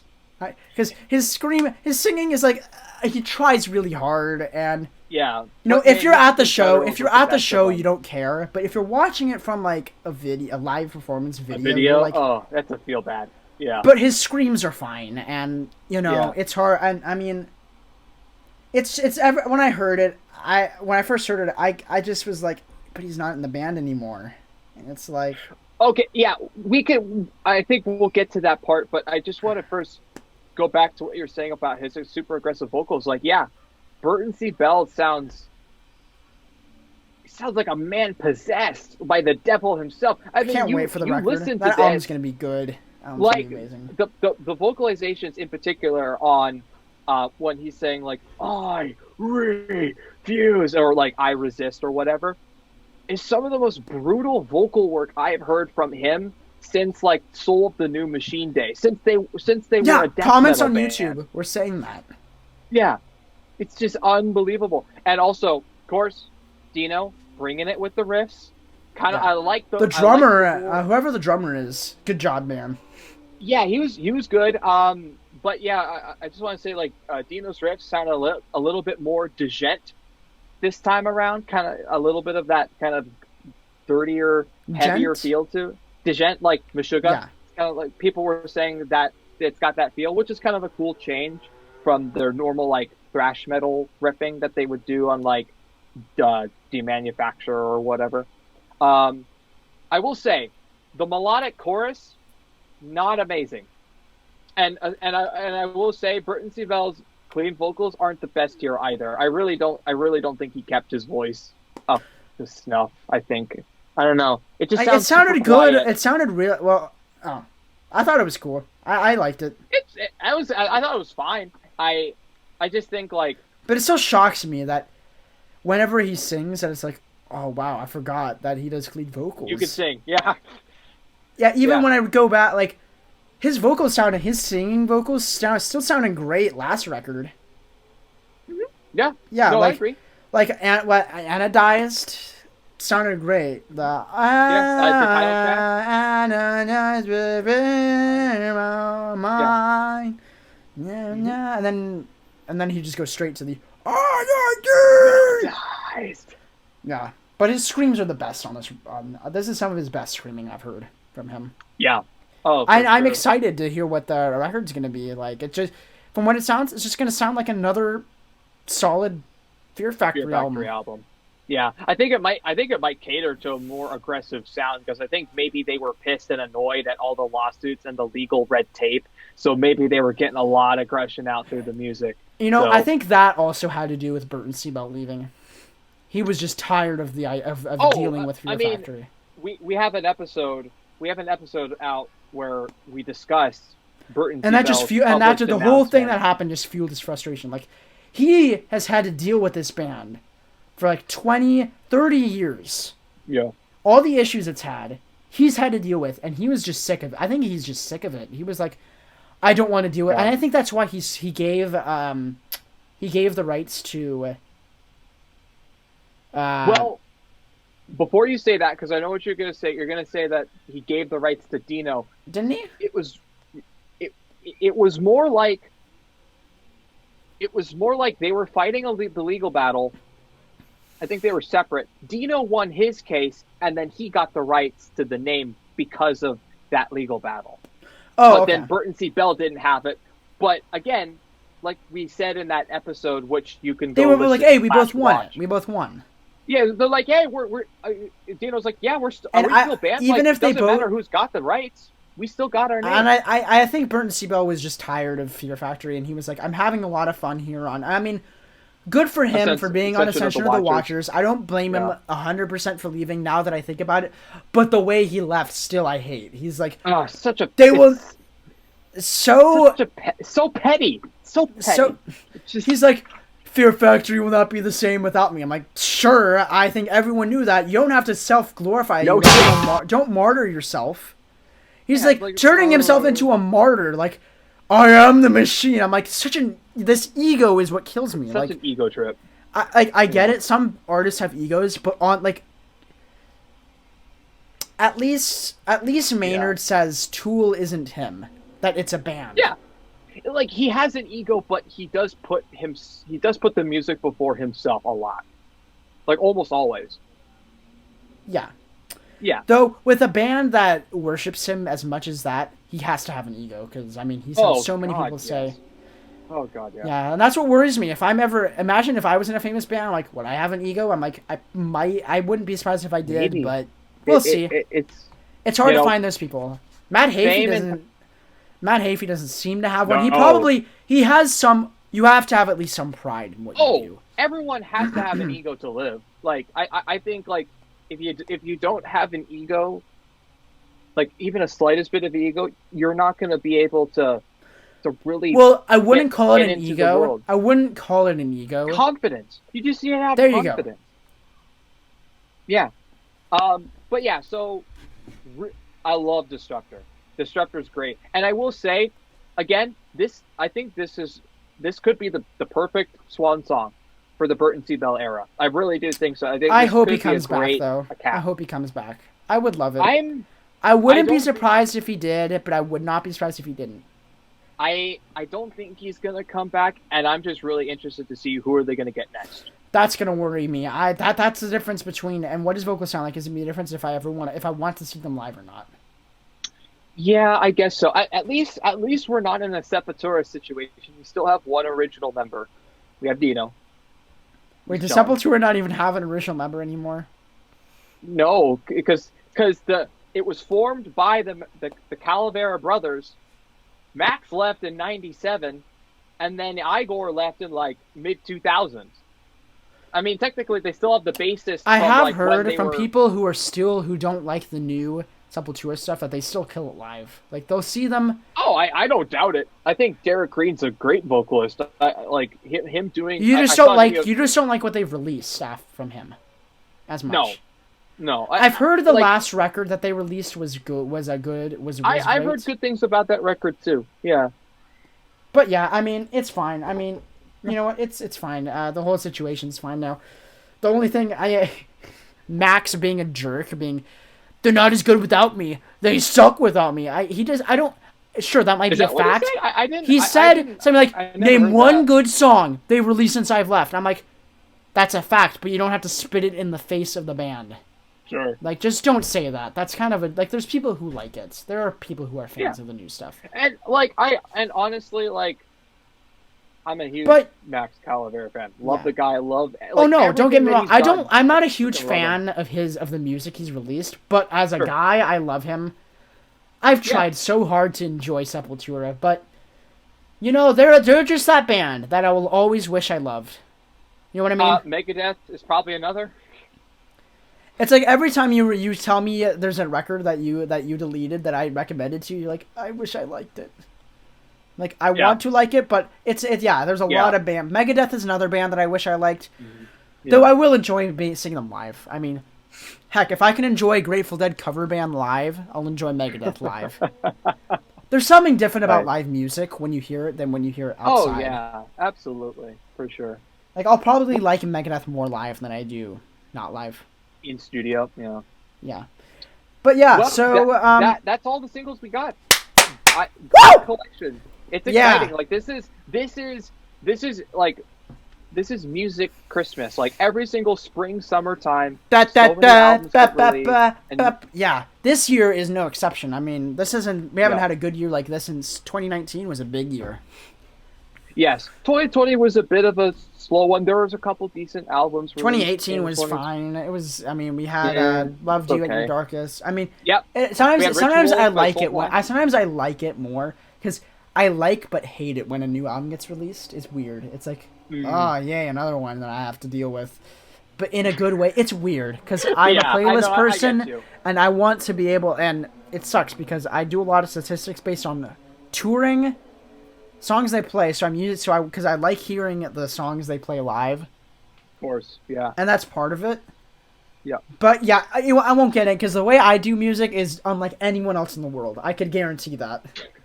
It's very analytical. I've heard you describe it to me, and I'm like...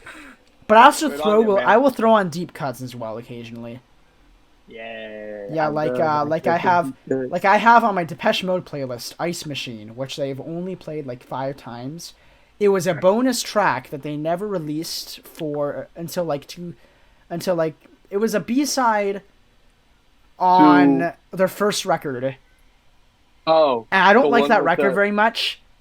There's one song on there that's really good. I don't remember what it's called. It's like the only big song on it, but Ice Machine is amazing. It sounds like stuff that they were going to release in the 90s, but that the world wasn't ready for yet. Almost. Oh, interesting. Yeah, it was kind of like that. Yeah. One moment. I cannot remember the name of the song. Oh, Just Can't Get Enough. I just can't get enough. I just can't get enough. That's interesting. Yeah.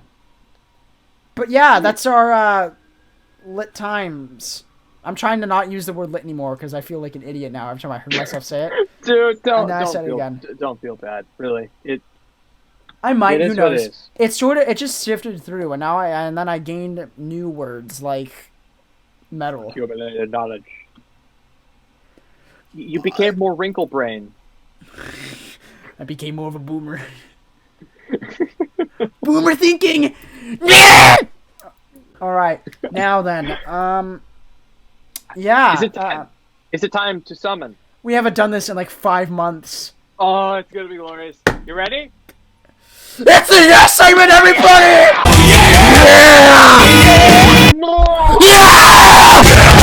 Yeah!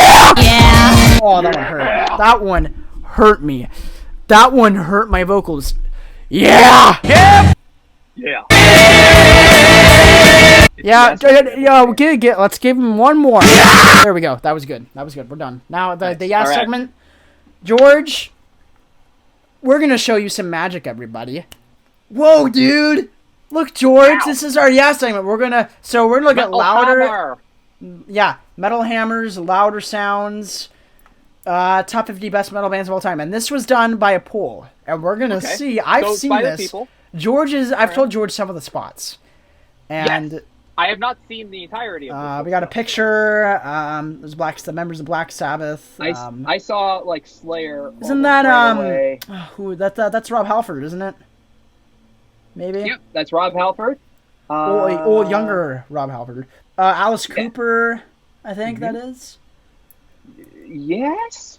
Sure. I thought this was I thought that was one of the Ramones, and I was like, what? Yeah. So this is a fan poll. We're gonna see how much we think about this. So we asked. You answered. 110,000 of you voted. Our biggest ever poll to officially be down to 50. We've ever to crown 50. Possibly controversial. This does not sound like a good. Let's see what most people put down.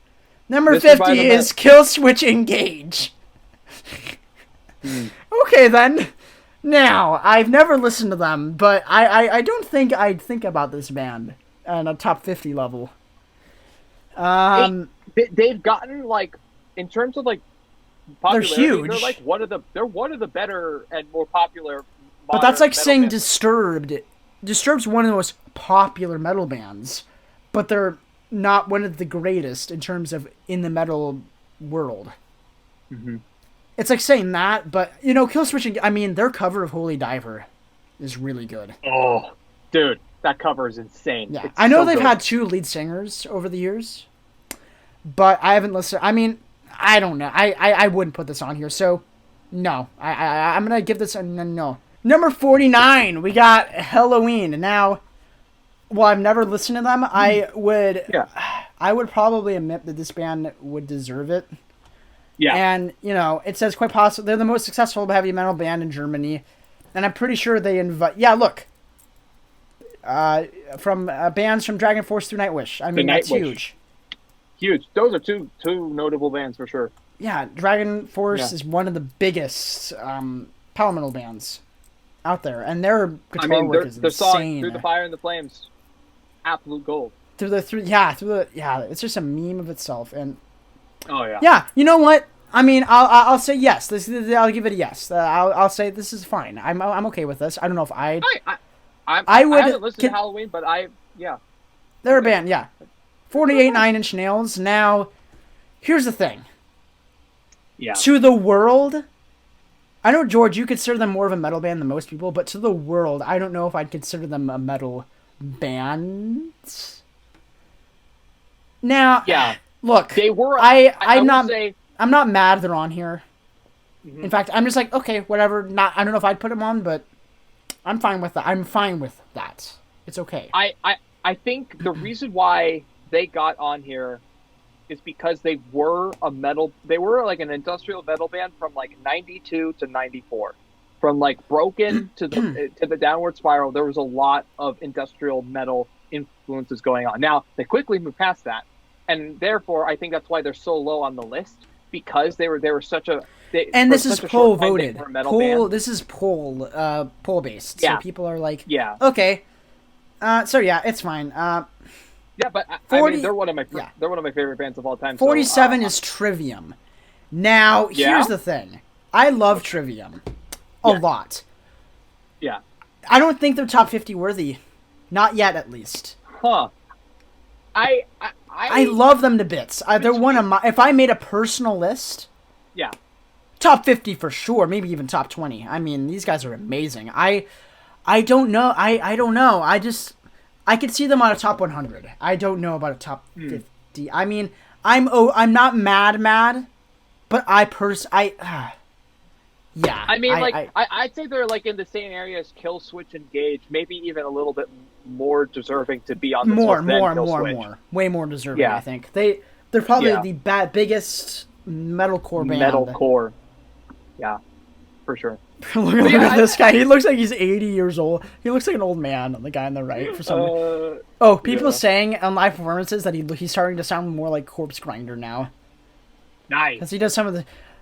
None of them look like... Only this guy looks like he belongs in the metal band. Yeah. Isn't that crazy? The drummer, the bassist, they don't look like they're in a metal band. Mm-hmm. Yeah, but this looks like an alternative band from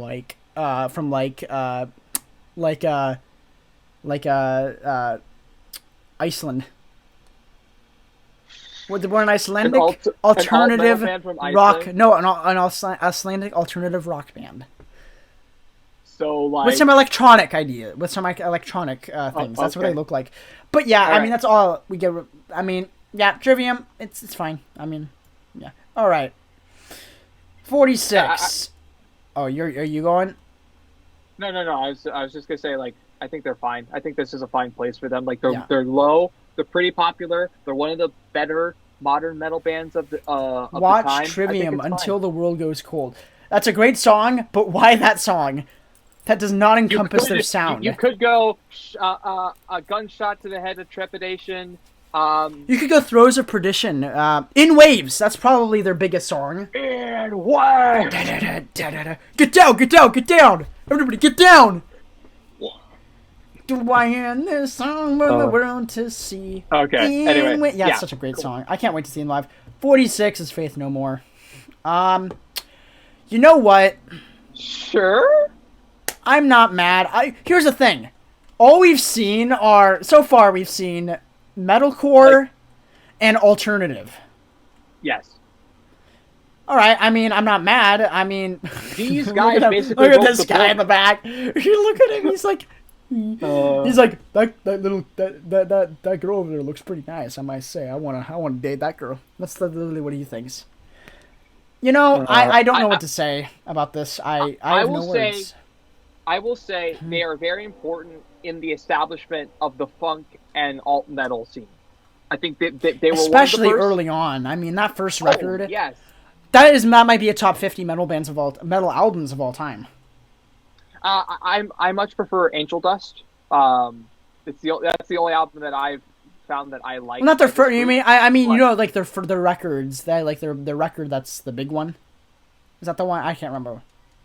Their two biggest were like. Their two biggest were The Real Thing and Angel Dust, I think. Yeah, I think any of the. I think. Yeah, I mean, I'm not mad. I think more bands are still maybe. Okay, they had a huge record, and you know what? I'm not mad. They established I'm a fine with couple this. of subgenres. So yeah, I can see it. It's fine. I think it's fine. Yeah. 45 is In Flames. Okay. Okay, I think okay. from what I've looked at their discography, if they had only released their first like 4 or 5 records, people would be more okay with this. But then the records just went on a downward spiral where people were like, eh. Yeah. They just changed, and I think there's more deserving bands on here than In Flames. Sure. I don't think this is a good pick. Well, I think yes, because yes, they helped establish melodic death metal being a thing, but also Carcass and At the Gates both did it around the same time as well. And they stayed consistent with the genre. Yeah, I think Carcass out of all of them, is more deserving than the rest because if they had to pick one, I think Carcass is bigger. I think. Yeah. Because what was their album? Heartwork. Yeah, that's a. Yeah, I've never listened to it, but that album is well respected. All right.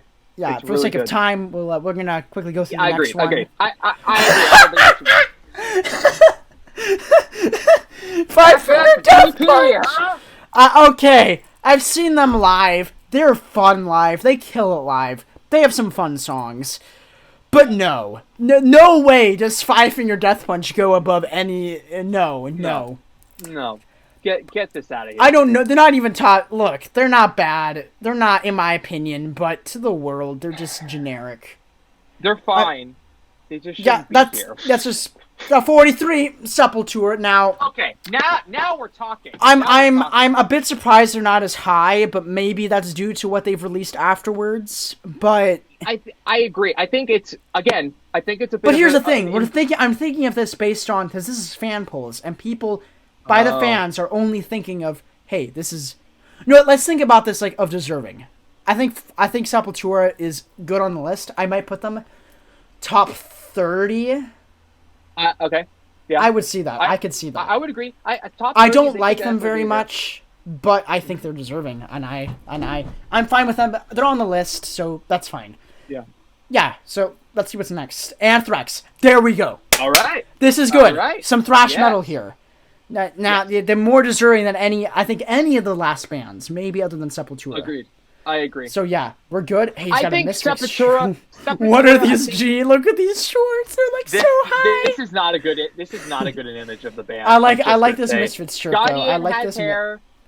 Why is Joey Belladonna shirtless? I don't know.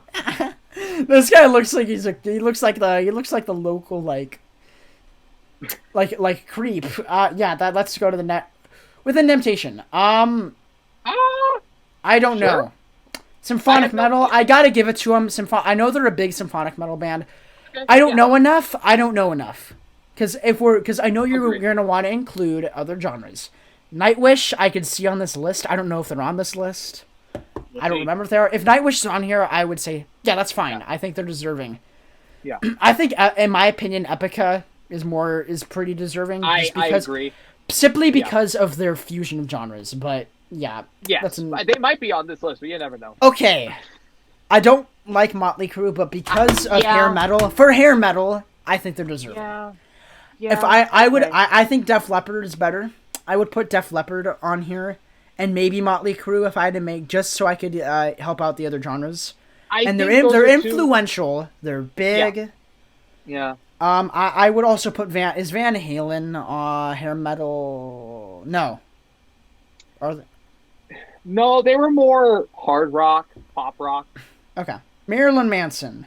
Um, Now I think he is deserving of this list because he's he super. should be 50. He should be lower, in my opinion. I think swap Sepultura with him, or maybe Sepultura goes higher, or even. I don't know. I look. Even before the allegations, I started just losing interest in him and Agreed. his sound. I'm right there. I'm right there with you. I only like his old stuff. His stuff from '94 to 2003 is the only stuff that I like a lot. You know, and the whole controversy that happened. I mean, people are split between that. The fans are like, no, I don't think he did it because there's not enough. And I mean, I could see him being guilty, but I could see him not being guilty. I personally think he's guilty, but my opinion could change. That's all I'm gonna say. And I don't want to get further into this. I mean, he's a strange guy. I don't even think he thinks, if he did it, I don't even think he thinks he did it. No, these guys are people, and that's sad because, like, cause he has done a lot of. I will admit, he has done good for the for a community before, and he has done a lot of good things. But if he did rape someone, I think he did it. I don't think he thinks he did it in his head, and that's the sad part. And I think that's partially our fault in society. But enough said. I think Marilyn Manson is. I'm fine with this pick. He should be on. I think he should be on here. It shouldn't be this high. Yeah. Deftones. Now, this is a band this is a perfect spot for this band. Agreed. Even from between 30 and 40. I mean, White Pony, great. I mean, Around the Fur is great. Is an influential record. Adrenaline isn't as influential. Adrenaline's fun. Adrenaline isn't as influential, Diamond Eyes is great. Koi no Yokan is amazing. One of the most consistent bands of all time. I mean, Yes. Deftones. Oh, Disturbed. Oh, they had like 3 great records, and then the rest are like 3 good albums, and then the rest is. Their last record was just literally like a sell. It seemed like, I don't even know if they were selling out, but it seemed like a sellout on the surface. Are You Ready was good. The rest of the songs are terrible. Like, that was a bad album. Evolution was terrible. I can't. It was like dog. It was like dog vomit. Again, switch Sepultura with this, and I think that's fine. I don't even think Disturbed will deserve to be on here. I don't think they deserve it. That's just my opinion, though. Their debut album was incredibly influential, and it's still one of my favorite. Yeah, I mean, here's the thing. I like 10,000 Fists, and Believe is fine, but over time, I don't really think it. Over time, even that first record, over time, has gotten a lot of hate over the years. I will say that, and I'm trying to think of it based on. I just don't think they deserve it. I personally am not mad with this. If this was someone's personal list, I would be like, okay, that's fine. No, but since this is the top 50 metal bands of all time, no, Disturbed are not one of the top 50 of all time. Never. Like I don't even know if they're top 100. I don't even think they're top 100 worthy. I mean, I think they're more worthy than Five Finger Death Punch. Agreed. I think. This is funny. So. This is a joke. Amon Amarth. All right. Viking metal. I don't know if they're deserving, but I'm not mad with this pick. I mean, they're more consistent than Disturbed. I'll tell you, my friend. I listened to one of their songs on like an Sirius XM metal radio. Mm-hmm. Totally interested in getting into their music. I think. Yeah, I love their sound. I love awesome death metal sound. And I feel like for me, this is something that I'd be interested in because I like a lot of these out of country. Like I like a lot of I like these foreign metal bands that incorporate. Yeah. Like that's why I love Helveti so much, and Tyr do a good job. Tyr are from something islands. I don't know if it's called the Faroe Islands or something, but they're from an island, and they have a lot of. They just sound like they're Viking, and Amon Amarth sound like Death Viking. This is the death metal version. Raise your horns. 35 is Paradise Lost. Now, here's the thing. I don't know enough about doom metal to know if they deserve this. I mean, I know that they're influential, and I know that they're... I'm going to say I'm okay with this. I'm going to say that only because I know that they have had... I've seen their albums come up on Loudwire lists many times, and I've seen a lot of people praise them on... Like, even on Camelot lists and thrash metal stuff, like, oh, this sounds like there's weird Paradise Lost vibes, and I'm like... I mean, with the likes of Napalm Death and Carcass. What? Okay, I did not expect that. So they started out as a death metal band, but then they just grew into something else. Yeah, they grew into a doom metal, like a hardcore, like almost death doom, and I'm interested in this. I'm interested in hearing what they do. I mean, they were part of some of these members over on Michael Ackerfeld's. This guy looks like the dude from was Michael Ackerfeld the lead vocalist for Bloodbath? I don't think so. He was one of the vocalists. I think this guy is one. This guy looks like him. This guy looks like the guy from Bloodbath.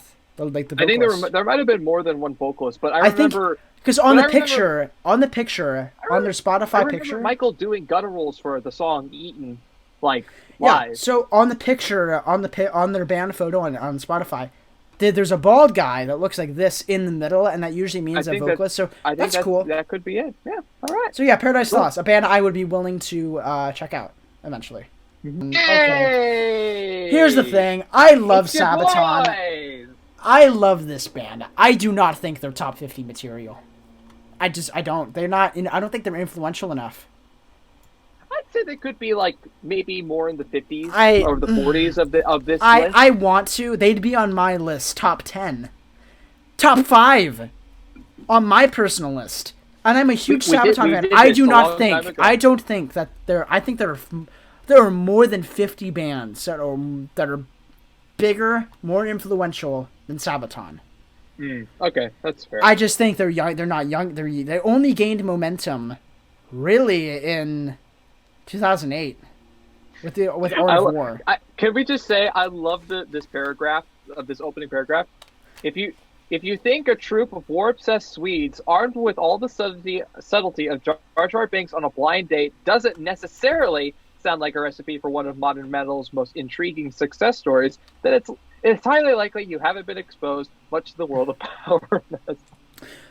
They have This is a band that a lot of metalheads don't like, and I know why. Really? I mean, because they speak to a wide audience.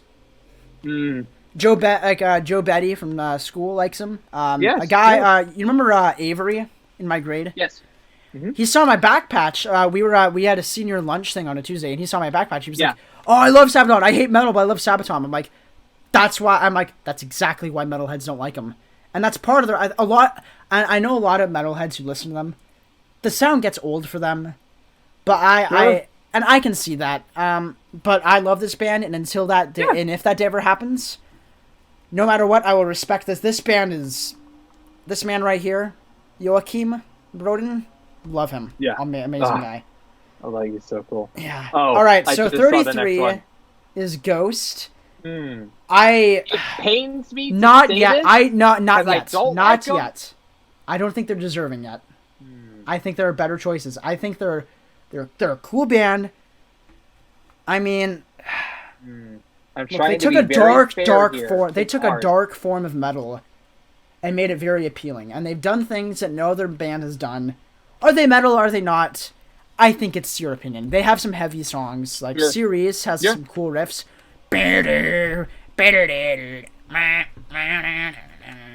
Yeah. Yeah, I mean, creative band. I will give them that. Of course.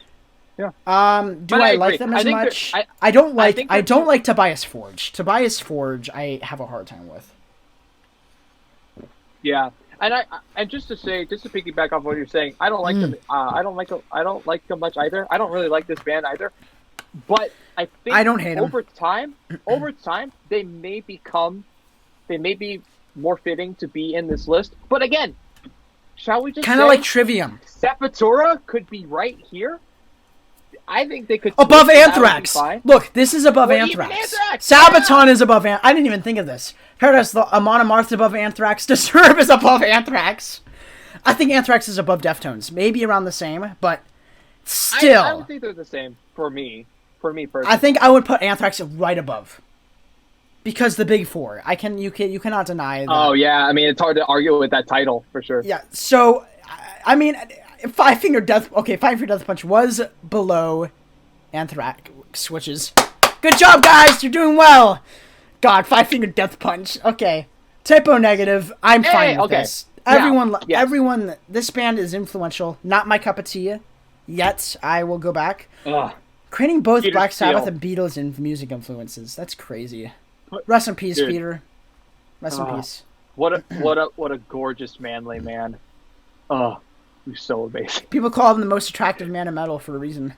Oh, I look mean, at this guy. First of all, I just want to say, hello. Yeah, I own their seminal album, Bloody Kisses, and that alone is enough to just for me to be like, I like this band, like to a certain degree. Aneurysm, really? That's what he died. An arrow. That's sad. Really? Wow, that sucks. Well, yeah. Rest in peace, man. I think you're deserving of this spot easily. Oh, Thank you. of course. I think this is a great spot for Even Typo top 20, Negative. I'd be okay with. All right. Yeah, not bad. King Diamond, another Yeah. good one. That's another good one. I'm not the biggest King Diamond fan, but Agreed. he is influential. I've heard he puts on a fun Absolutely. show. I've heard this I mean, band. look at him. King Diamond and Iron Maiden, I don't like very much, but I would see them live easily. Iron Maiden are renowned for arguably being people who don't even. I've heard someone call Iron Maiden the best underground band of all time. Because so for the diehard fans, they've noticed.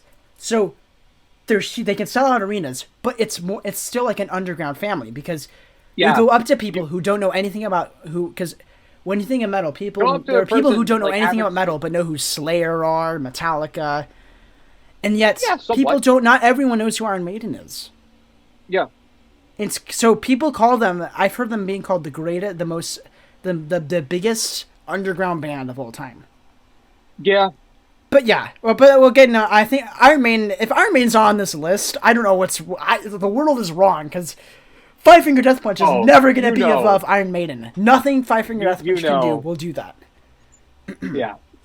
All right. So yeah. I mean, look at this. Look at these people that he's inspired. Micro Agrafelt, Cradle of Filth, Tobias Forge. These are all like pretty big names. Rage Against the Machine. Yeah. Now, I'm surprised because not everyone would call them metal, but I think they're deserving. I'm happy. I'm okay with them here. This is a nice spot for them. Again, I think. Actually, no. I would put them lower. I agree. I think they're just big, and that's why they're up here. Well, but here's the thing: they're such an influential group to to like the world of '90s alternative metal. Hell, they arguably laid the blueprint for the rap metal that would dominate the rest of the '90s and the early 2000s. And also, I don't know. It's just like that is a big component. Yeah, they're definitely above Five Finger Death Punch. Absolutely. I think I freaking love this band. Just glorious riffs left and right. Yeah. They only had a few records, but all were great. Linkin Park. Now, oh my gosh, they're more deserving than, I think they're more deserving than, oh my gosh, I don't know. They were a metal band for a very short time, but man, did they make an impact. I think they're more deserving than Disturbed or Five Finger Death Punch. I could see them at number 50. Yeah, sure. I don't know. If they were at number 50, I'd be okay with that.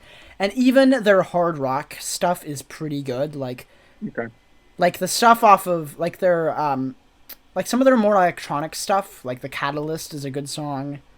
And they still incorporated growls up until One More Light. Like, if you listen to Hunting Party, that was a great comeback record, I will say. That was a fun record to come back to, because the opening song is Chester doing screams we have not heard. Like, it's like stuff we hadn't heard since Meteora and stuff like that. And Meteora, yeah.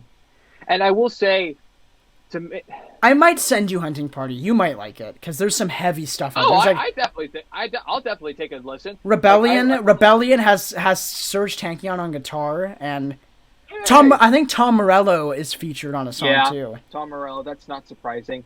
I will say, I don't like this spot for them. I don't know if it's far too high. It's far too high. Top fit. If they were from 50 to 40, it would be okay. It was far too high for a metal band that was a metal They're not above Anthrax. They're not above Anthrax. No, or even Sepultura. Like no, not above King Diamond. No. Not above I'm on a more. You know what? Let's go to the next one. Whatever. Nightwish. Okay. Now, Nightwish. Okay. I'm fine with again, it's just the placement. I don't like the spot. We're in the top 28. I think King Diamond would have been fine here. Heck, King Diamond could have been a top 20, and I would be okay with it. I agree. King Diamond you could kind of put anywhere, I feel like. Nightwish, I'd put... It's kind of like Linkin Park, but more so. They should be like 40s, I think. Yeah. I think that's a decent spot for them. Meshuggah. Okay. Yeah, sure. Again, not this spot. Just not here. I don't know if they belong. I don't know enough about... I'd say from okay, for Gent, I think they deserve here. If you want to represent Gent, Meshuggah's your band. I don't know if they deserve 27. They've been the leaders of Gent for so. I don't know if they should be 27. Maybe in the 30s. I think they should be back in the 30s. I mean, again, like it's not a terrible spot for them, but yeah, that's all I'm gonna. It's a little high, but it's fine. I think watch Meshuggah bleed. Hey everyone, we're just gonna listen to this for a second.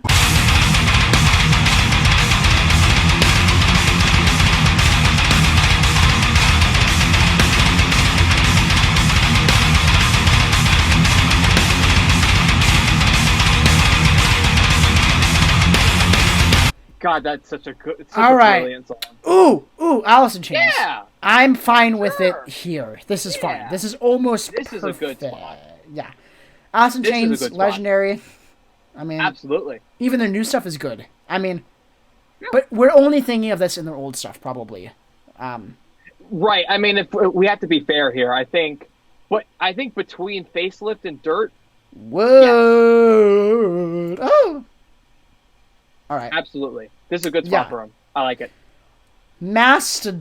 I love this band. No. Beats. They are on Back them my. up They a would little. be on my top 15 list. I don't know if they're top 15 this year. I mean, I think these they're guys top are 30. fun. I like these guys a lot. I mean, they're unique. They're different than any of the other bands of, I think, any other metal band. And Sure. they're on my top 10 list personally, but of all time, again, I think they're more deserving than Five Finger Death Punch and probably Sure. even Again, put them in the 30s. I think they're a little too. I don't know. I'd put them in the top 50s, 40s, in my Okay. opinion. But yeah, I mean, Crack the Sky is amazing. Leviathan Yeah. is great. Amazing. They got a Blood- Grammy under Bloodhound's they got a Grammy for Sultan's Curse, which is an excellent Yeah. song. Yeah. Remission. That's a fun. That first record, not my favorite, but that's a good hardcore record. Yeah. Blood Mountain's good. And of course, the Motherload. the Motherload is one of their best songs. Actually, I would consider that. Oblivion. okay. This song.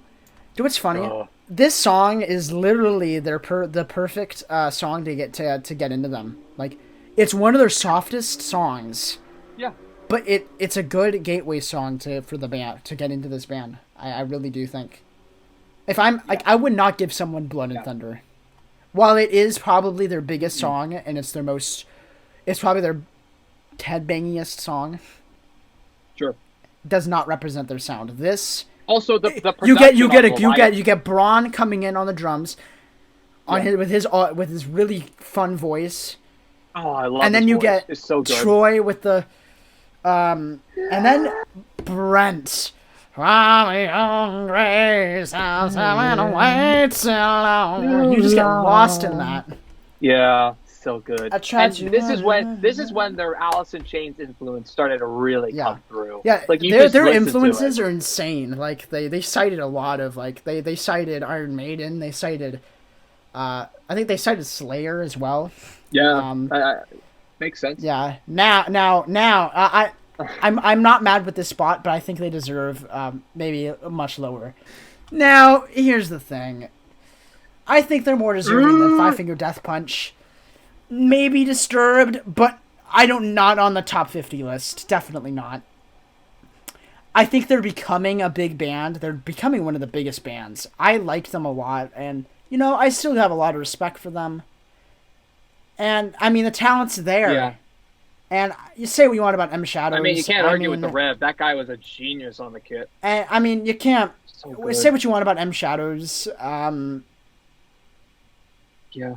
I like M Shadows. I mean, I can see why people don't like him. People like M Shadows as a guy. Like, he's a fun guy, and he does a good job of being someone who represents the metal scene. Yeah, But I think so. I don't think that. I don't like his voice. I really don't. That's the issue. That's a lot of people, and for a lot of people who do eventually get into the newest stuff, they think, well, he's refined it a bit, but yeah, some people, they're a hit or miss band. But Zaki Vengeance and Sinister Gates, in an interview with M Shadows, they asked him, "Do you regret having your name?" He's like, I hate how we have our names like this, and we can't change them anymore." He's like, it's like, Yeah. I'm gonna be like 90 years old. Like, we looked at Guns N' Roses and we're like, hey, the Slash? That's kind of cool. Now we're like 45-year-old men being called someone, and we're approaching our 40s, and people are saying, I'm on the street walking with my family, and they're like, hey, M Shadows! And I'm like, hi. Yeah. And then he's like, I mean, I think it's bad now. Wait till I'm like 80 years old. Oh God, that's gonna. You know what's crazy? In like 30 years, these bands are gonna be old. Like, imagine I Matt know. Heafy when he's old. Like, what are they gonna do? Oh. Like, It's gonna be let's so not even, weird. let's not even think about it. Let's just go into the next. Yeah, Here's not the deserving. Korn. Now. I think this is a good spot. Decent spot. I think this is a decent spot. I might put them at 29, but you know what? No, they deserve this because they basically invented new metal. I'm sorry. They invented a genre, the most hated, the best. They've invented the most annoying genre of all time. Basically, that's what it's called. That has some of the best and the worst bands. Yeah, some of the most like Limp Bizkit. Oh, if Limp Bizkit's on this list, higher than I don't know. I think Korn's higher than Anthrax on this list. I do believe that. I agree. I think. See, the thing is, Anthrax was still in the higher than yeah. I think they're higher than Linkin Park. I think they're higher than that's a decent spot. Who else was on this? Who was in the past? I'm trying to think of the bands. King Diamond, Sepultura. I think King Diamond is about the same with this. Meshuggah. I think Korn is higher than Sepultura. I think that. I would say so. That's fine. I agree. Again, the fact that they invented a whole new brand of metal in the mid '90s, it's a big indicator of how worthy they are of that spot. Them live, they've never changed live. They are amazing live. They're really good live. They're out they you just have fun because you can tell they're having a good time, and they headbang like crazy still.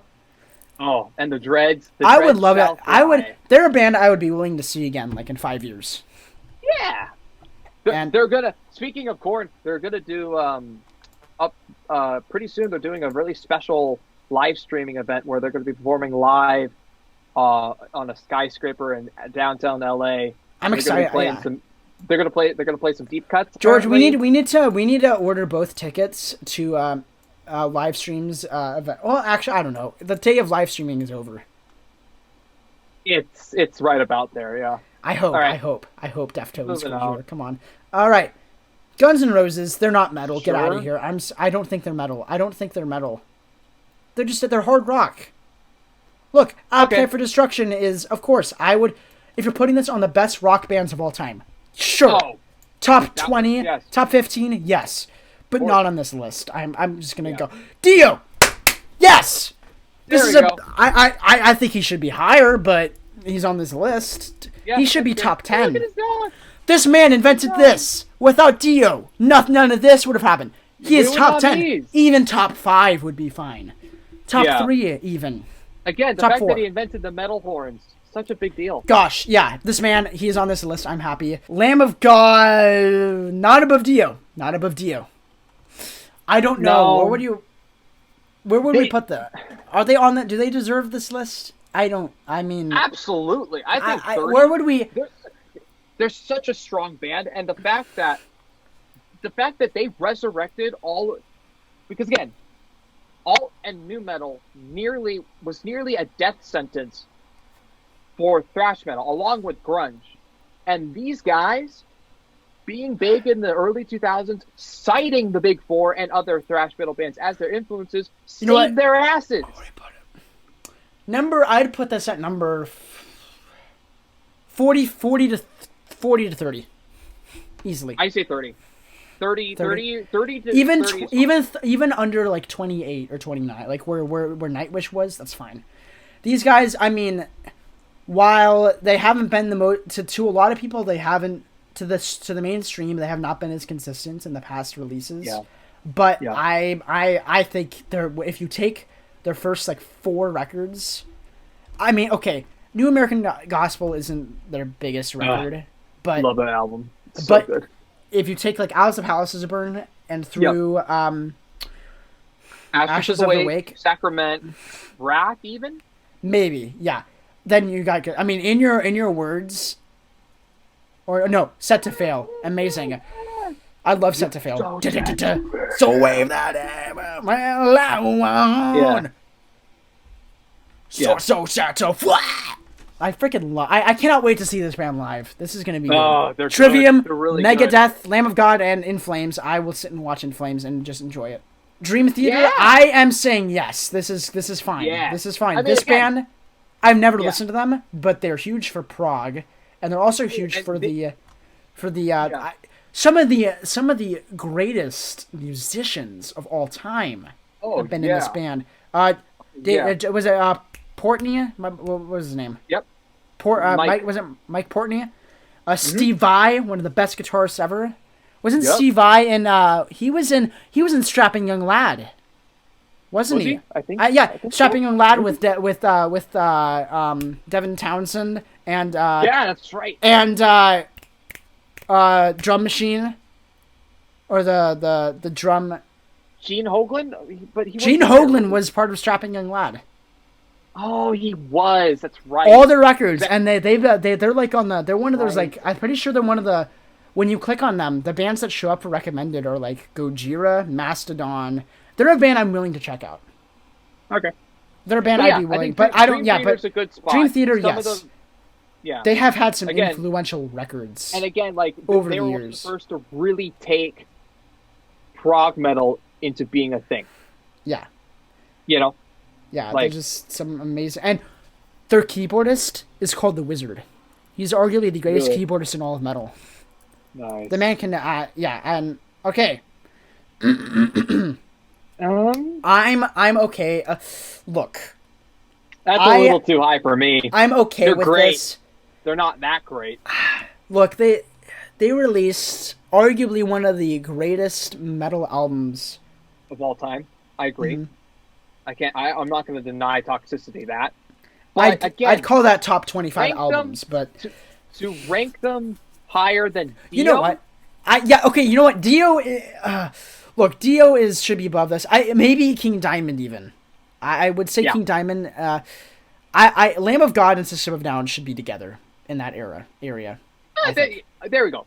I think with System of a Down, I think would be one above, simply because of how many people listen to them. They're bigger simply because they're bigger than Lamb of God. I agree. Yeah. Yeah, this is they're on the list, and I'm happy with this. Not the spots, but they should be on the list. They shouldn't be this high. That's all I'm gonna say. Mm-hmm. Now, Death. This is a good spot. I think Death. What I liked about Loudwire's list is they put Death at number 10. Loudwire put Death at number 10. This one, and this is a similar range. I like this because again, I'd put them at maybe third. I'd put them at third. I'd put them at maybe 13. Not above Dio. Not above Dio. No, not of above course Dio. Not. But still, Chuck Schuldiner. Oh, look! Death were so far ahead of the curve that other people were playing catch up. Says Trivium vocalist Matt Hafey. Yeah. I love you, Matt Hafey. Chuck was so ahead of his time that it became a hindrance. He worked with every genre of death metal. I mean, he became prog death metal. I mean, technically, he went from gore death metal, political death metal, prog death metal, and then even got into a little bit of melodic death metal with with Sound of Perseverance. And Sound of Perseverance was kind of prog as well, like Spirit Crusher with some of the best guitar work I've ever heard is on that last record. Sean Reinhart, one of the greatest drummers of metal, period. Sadly, he's died. He Plus, died, Gene Hoglan was on this too. Was on Death too. Yes, Gene Hoglan has been on so many great things. Oh my gosh. He's even in Death Clock, the gorillas of death metal. Yeah. All right, I'm happy with you, Death, being there. Motorhead. Why are they not higher? They should top be 10. Higher. I was just top about to 8. say that. Yeah, Come on. You know what? I'm happy with this. They need to be higher. I mean, yes. Lemmy Kilmister is a god. All right, that's all. I mean, Ozzy Osbourne loved him. Okay, look, I'm not mad Rammstein is on the list, but they're higher than Motorhead. They're higher than Death. They're higher than. Are they higher than System of a? They should be around System of a Down. Don't get me wrong. Same. They're one of the best bands ever. Love Rammstein. What are you doing with the scroller? I'm going back to show these past bands why they shouldn't be on there. Okay. Dio, higher than Dio. I don't think so. What is this picture?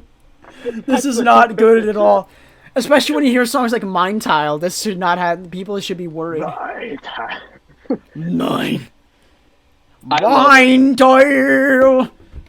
Yeah, I mean, I love them. I think they're top 30. In the 30 list, maybe even the 20s. But not here. I love this band. All right. What is it? When I said there should be I bet that whatever's above Dio should be good. I did not mean this. Who are these people? It's quite possible Burger Kill's impressive placing this list will be a surprise to you. It would be. Since the Indonesian metalers formed in the religiously conservative 25 years ago. Why? I've never heard of them. I'm sorry. This is out of here. I think Five Finger Death Punch is more deserving than this. I don't know who this is. I don't know any. I've never heard of them. How the hell did they get higher than literally all of the other bands that they shouldn't be on this top 100? They shouldn't even be in the top 200. We're skipping this. Megadeth, a bit high, but not bad. 13, I actually would have rather seen Death here. Replace Death with maybe even Lamb of God. No, put Death here, Megadeth, and put Megadeth where Lamb of God was. 17. Okay, that's fine. I think this is not a bad spot for Megadeth. Again, Dave is Dave.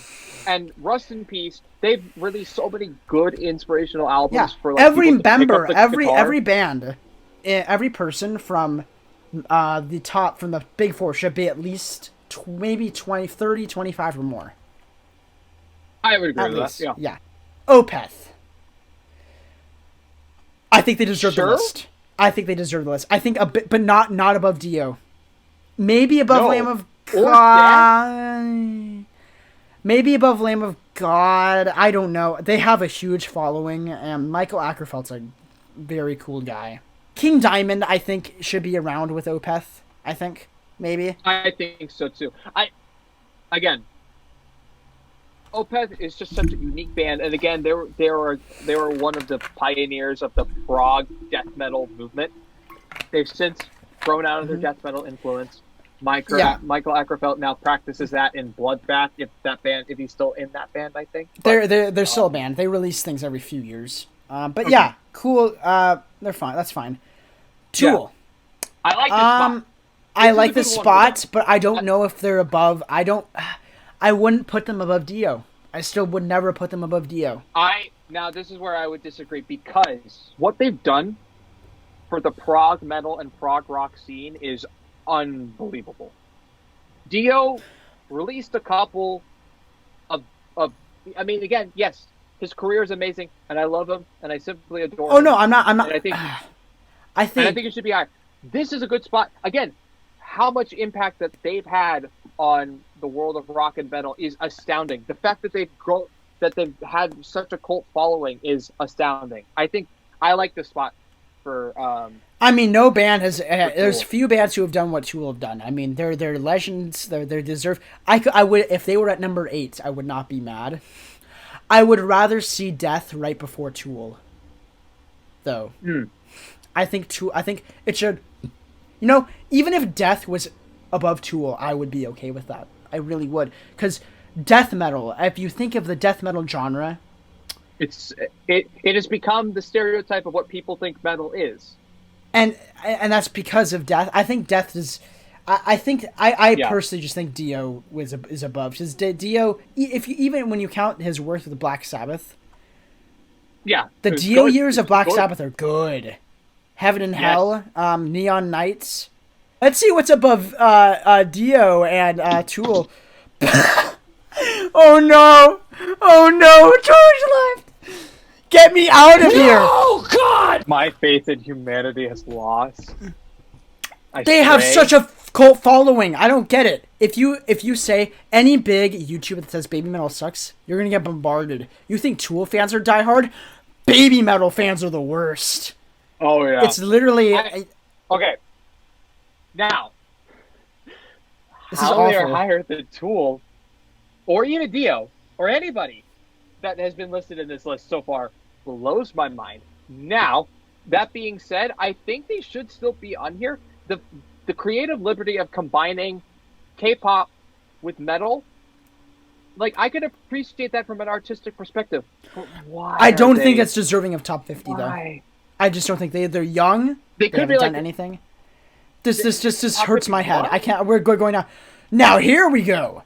This is this is good. Yes. Some Judas Priest here. But here I just noticed something. I've seen one death metal band. This isn't good. This is not a good sign. I've seen one death metal band. Where's Cannibal Corpse? I haven't seen Cannibal Corpse. Where's Mayhem? Should have been in like the top 20. I think. Mayhem should have been in the top 20 as well. That is true. Where's all Dark Throne should have been on this list. And Emperor. Those three. Dark Throne, even Burzum, I would be okay with seeing on here.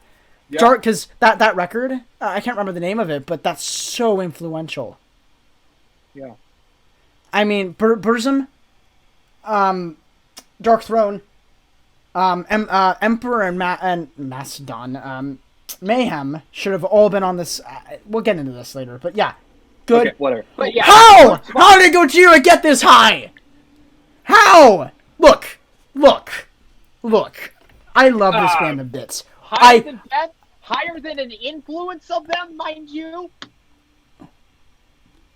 Not even Gojira would say they belong on here. None of these guys would say, no, we're not putting ourselves on here. Not if Joe Duplantier saw this list, he would die. I'm sorry. He would just laugh and say, this is the biggest mistake of my life. At least they're above baby metal. Actually, you know what? They deserve to be on this list. 100%. But they should be with like a Monomarth, I think. Yeah, even from 50 to 40 is, I think, better because they're still young. They're young. Even if they weren't on the list at all, I would not be mad because they're still growing and they still have a lot of time for a band that's gotten popular. They're young. So let's see what we got next. Slayer. Yes, I'm good with Slayer. This is. It's Slayer. George said he hasn't changed at all. He has not changed at all. No. Ever since he shaved his head, he's stayed the same. He's gotten younger. I mean, it's like he became a new man. I mean, let's just leave. I mean, let's just not look at them. Let's just not talk anymore. It's Slayer. That's all we have to say. Slayer, again, like yes, there we go. I think Slayer below. I think Slayer. That's a good place. I'd put Pantera before. I put Slayer before. I put Slayer above Pantera, but. Okay, actually, that's a good point. Yes, I think that's a good call. I think Dio is below these people. Yes, Dio is. I would agree. Dio, in my opinion, would be where Gojira or even Judas Priest is. Judas Priest is higher than Dio. Yeah. I'd put Tool here. Let's keep looking. I would put Mayhem top. I would put Mayhem top 15 with Death. Okay, all right, that's fine. Okay, look. This is my favorite metal band. Even though I don't listen to them as much as I used to. Mm-hmm. Like, George, you don't listen to Slayer as much as you used to, nearly, right? No. Would you say that? I mean, I recently listened to my entire discography of them, and I've enjoyed every single minute of it. But you don't do it as often. Yeah, like I agree. It's like because I know all the songs. They're same Slipknot. I don't have to. It's like Metallica. Like I can throw on my Metallica playlist and know every single song on it. Yeah. But I don't listen to it often. Like I can go for around a year without listening to a Metallica song and be okay because I know like all those songs. You just know this now, song. Slipknot being on this list. Now I'm gonna say I love this band a lot. Yeah. They're my favorite metal band. They did so they helped me cope with everything, with all my struggles they weren't the worst struggles, but my own personal struggles. This was my band. This band. Without this band, my whole life would be different. Now, not here. They are not top 10. I'm sorry, they're not top 10 worthy. I think they're top 20. I do believe they're top 20. I would not put them above Death. I would not. I personally would not. That's funny because I for whatever reason I find this spot to be very fitting. Few bands have exploded. Few bands exploded with such they have been set I don't know. There's something about it. You're right. Like if we look at this in an analytical perspective, I think they should not be this high. But for whatever reason, this feels right to me. The fact that they exploded the way that they did, and they were such a unique force in the metal band, in the metal genre, to this day, I don't know. It feels right to me. For whatever reason. Whatever. I mean, It's fine. I'm not mad. I just think that I don't think they're above Motorhead. No. Well, They're not above Slayer. They're not above. See, this is what we're talking about. I'm talking Okay, about. no, they're not no, above Judas sorry, Priest. No, because you're making a good point here. Okay, you know what? I retract my claim. I think you're I right. have to Top say, 20 is like, a good- I was like, Thank you didn't look at the rest. Right. I mean, Yeah, there's so many no, bands I that could have agree. been. Were there any bands that we thought could have deserved to be in top 10 that were way lower? I can't remember. No. What is this? What is this? AC/DC's not metal. They aren't metal. Period. Get out of here. I'm sorry. We're skipping this. We're just not gonna. Disqualified. Yes. Okay. I'm a bit surprised they're not number 1, but I'm okay with number. I'm okay. Okay. Look, I think I know who the next 2 are. I think we all know what those next 2 are. So yeah, let's just look at the next 2 just to make sure we're right. Yes, and Metallica. Okay, Metallica being number 1. I'm Interesting. actually. I would. I'm fine. I am fine with I thought it Metallica was being going to be number 1. Ozzy. I thought it was I'm like fine. Ozzy as a solo artist. Wait, Ozzy Osbourne wasn't even on the list. Like as a solo artist, he wasn't on there. I would put I Black suppose- Sabbath / Ozzy Osbourne. I think Ozzy should have. I think Ozzy should have been in the top 20, top 15, right around with Dio, maybe. Okay, the thing is though, he was in Black Sabbath, so I think that's why maybe the It's fine. It's fine. for that. It's fine. But yeah, yeah. I agree. This is This fine. top I'm 3, okay with This is this. good. This is a great top 3. I think These this are is a great fantastic bands. top Again, 3. Iron Maiden is. Yeah. It's Iron Maiden. Metallica's Metallica. Metallica is the biggest metal band, and may forever, and probably Yes. will forever will be. Yes, I agree. And Now- in their Oh, what happened to my you're throat? saying, I don't know, man. Go ahead. That effing Slayer scream that I just did. I think that threw out my vocals. It hurt. I already It hurt lost from, my like- vocals when I screamed when Five Finger Death Punch showed up. Yeah. Anyway, God, Well- I can't believe. Now, here's the thing. Now, I want to talk about bands that we're missing, and we went through this. There's some Yeah. one we death talked metal about this a band. little. We no death metal band. There was one death metal band. That was Death. Whereas I didn't see Gojira, Cannibal maybe, Corpse. but they aren't really. They're more prog. I think they're more prog now. But there's Fair no enough. Cannibal Corpse on here. I didn't see That's a any travesty. Morbid Angel. Morbid Angel, Deicide sure. could have been on here. Maybe. Well, no. Maybe. I don't know. I like Deicide, but I don't think they're that Yeah, high. but still, I think that was way more. I didn't see enough power metal other than Halloween. Doom metal. I think Candlemass deserved to be on this list as well. Yeah, but we had Paradise Lost, and I think that was a Yeah, good but I think representation. Candlemass. I also wanna Candlemass say- basically pushed the boundaries and kind of invented the genre. Like Black Sabbath set the blueprints. Well, Black Sabbath set the blueprints for everything on here, almost. Yep. They talked about everything. They talked about Satan, God. They talked about everything that metal has to offer. politics. Even power metal, like Sabbath, Bloody Sabbath, kind of sounds like a power metal song. A little You bit. see I mean, right it's a little through slow, the but stormy yeah. nights, and we had to go. Yeah. And I mean, legendary stuff. I mean, there's a lot of things missing from this list. Stuff I would really Overall, reorder. Yes. I don't think- Many things that should be removed. Again, AC/DC. This is not a very good list, in my opinion. This just was. This was a travesty. Overall, in my opinion, it was okay. The top 10 the wasn't first. bad. The top 3, they got the top 3 right. No, in top my 10 was opinion. terrible. Look at What? this. They AC/DC. got the top 3. They did not get the top 10 with this. Baby Metal does not deserve to be on this list, and neither does Five Finger Death Punch or Disturbed. I agree. Get out of here. I agree. I agree that. And I think overall- Epica should be on this. I think just because. Yeah. Look, Epica should be in the top 50, in like the 50 area. I think agree. so.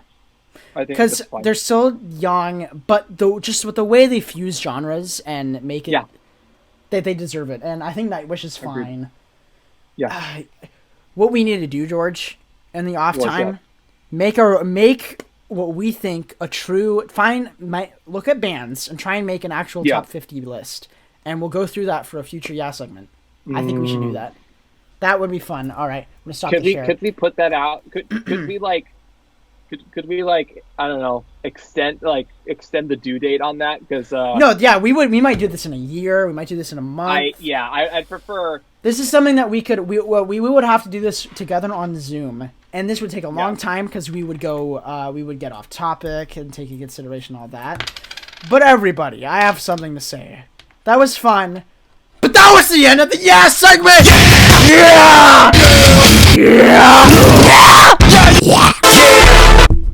Yeah.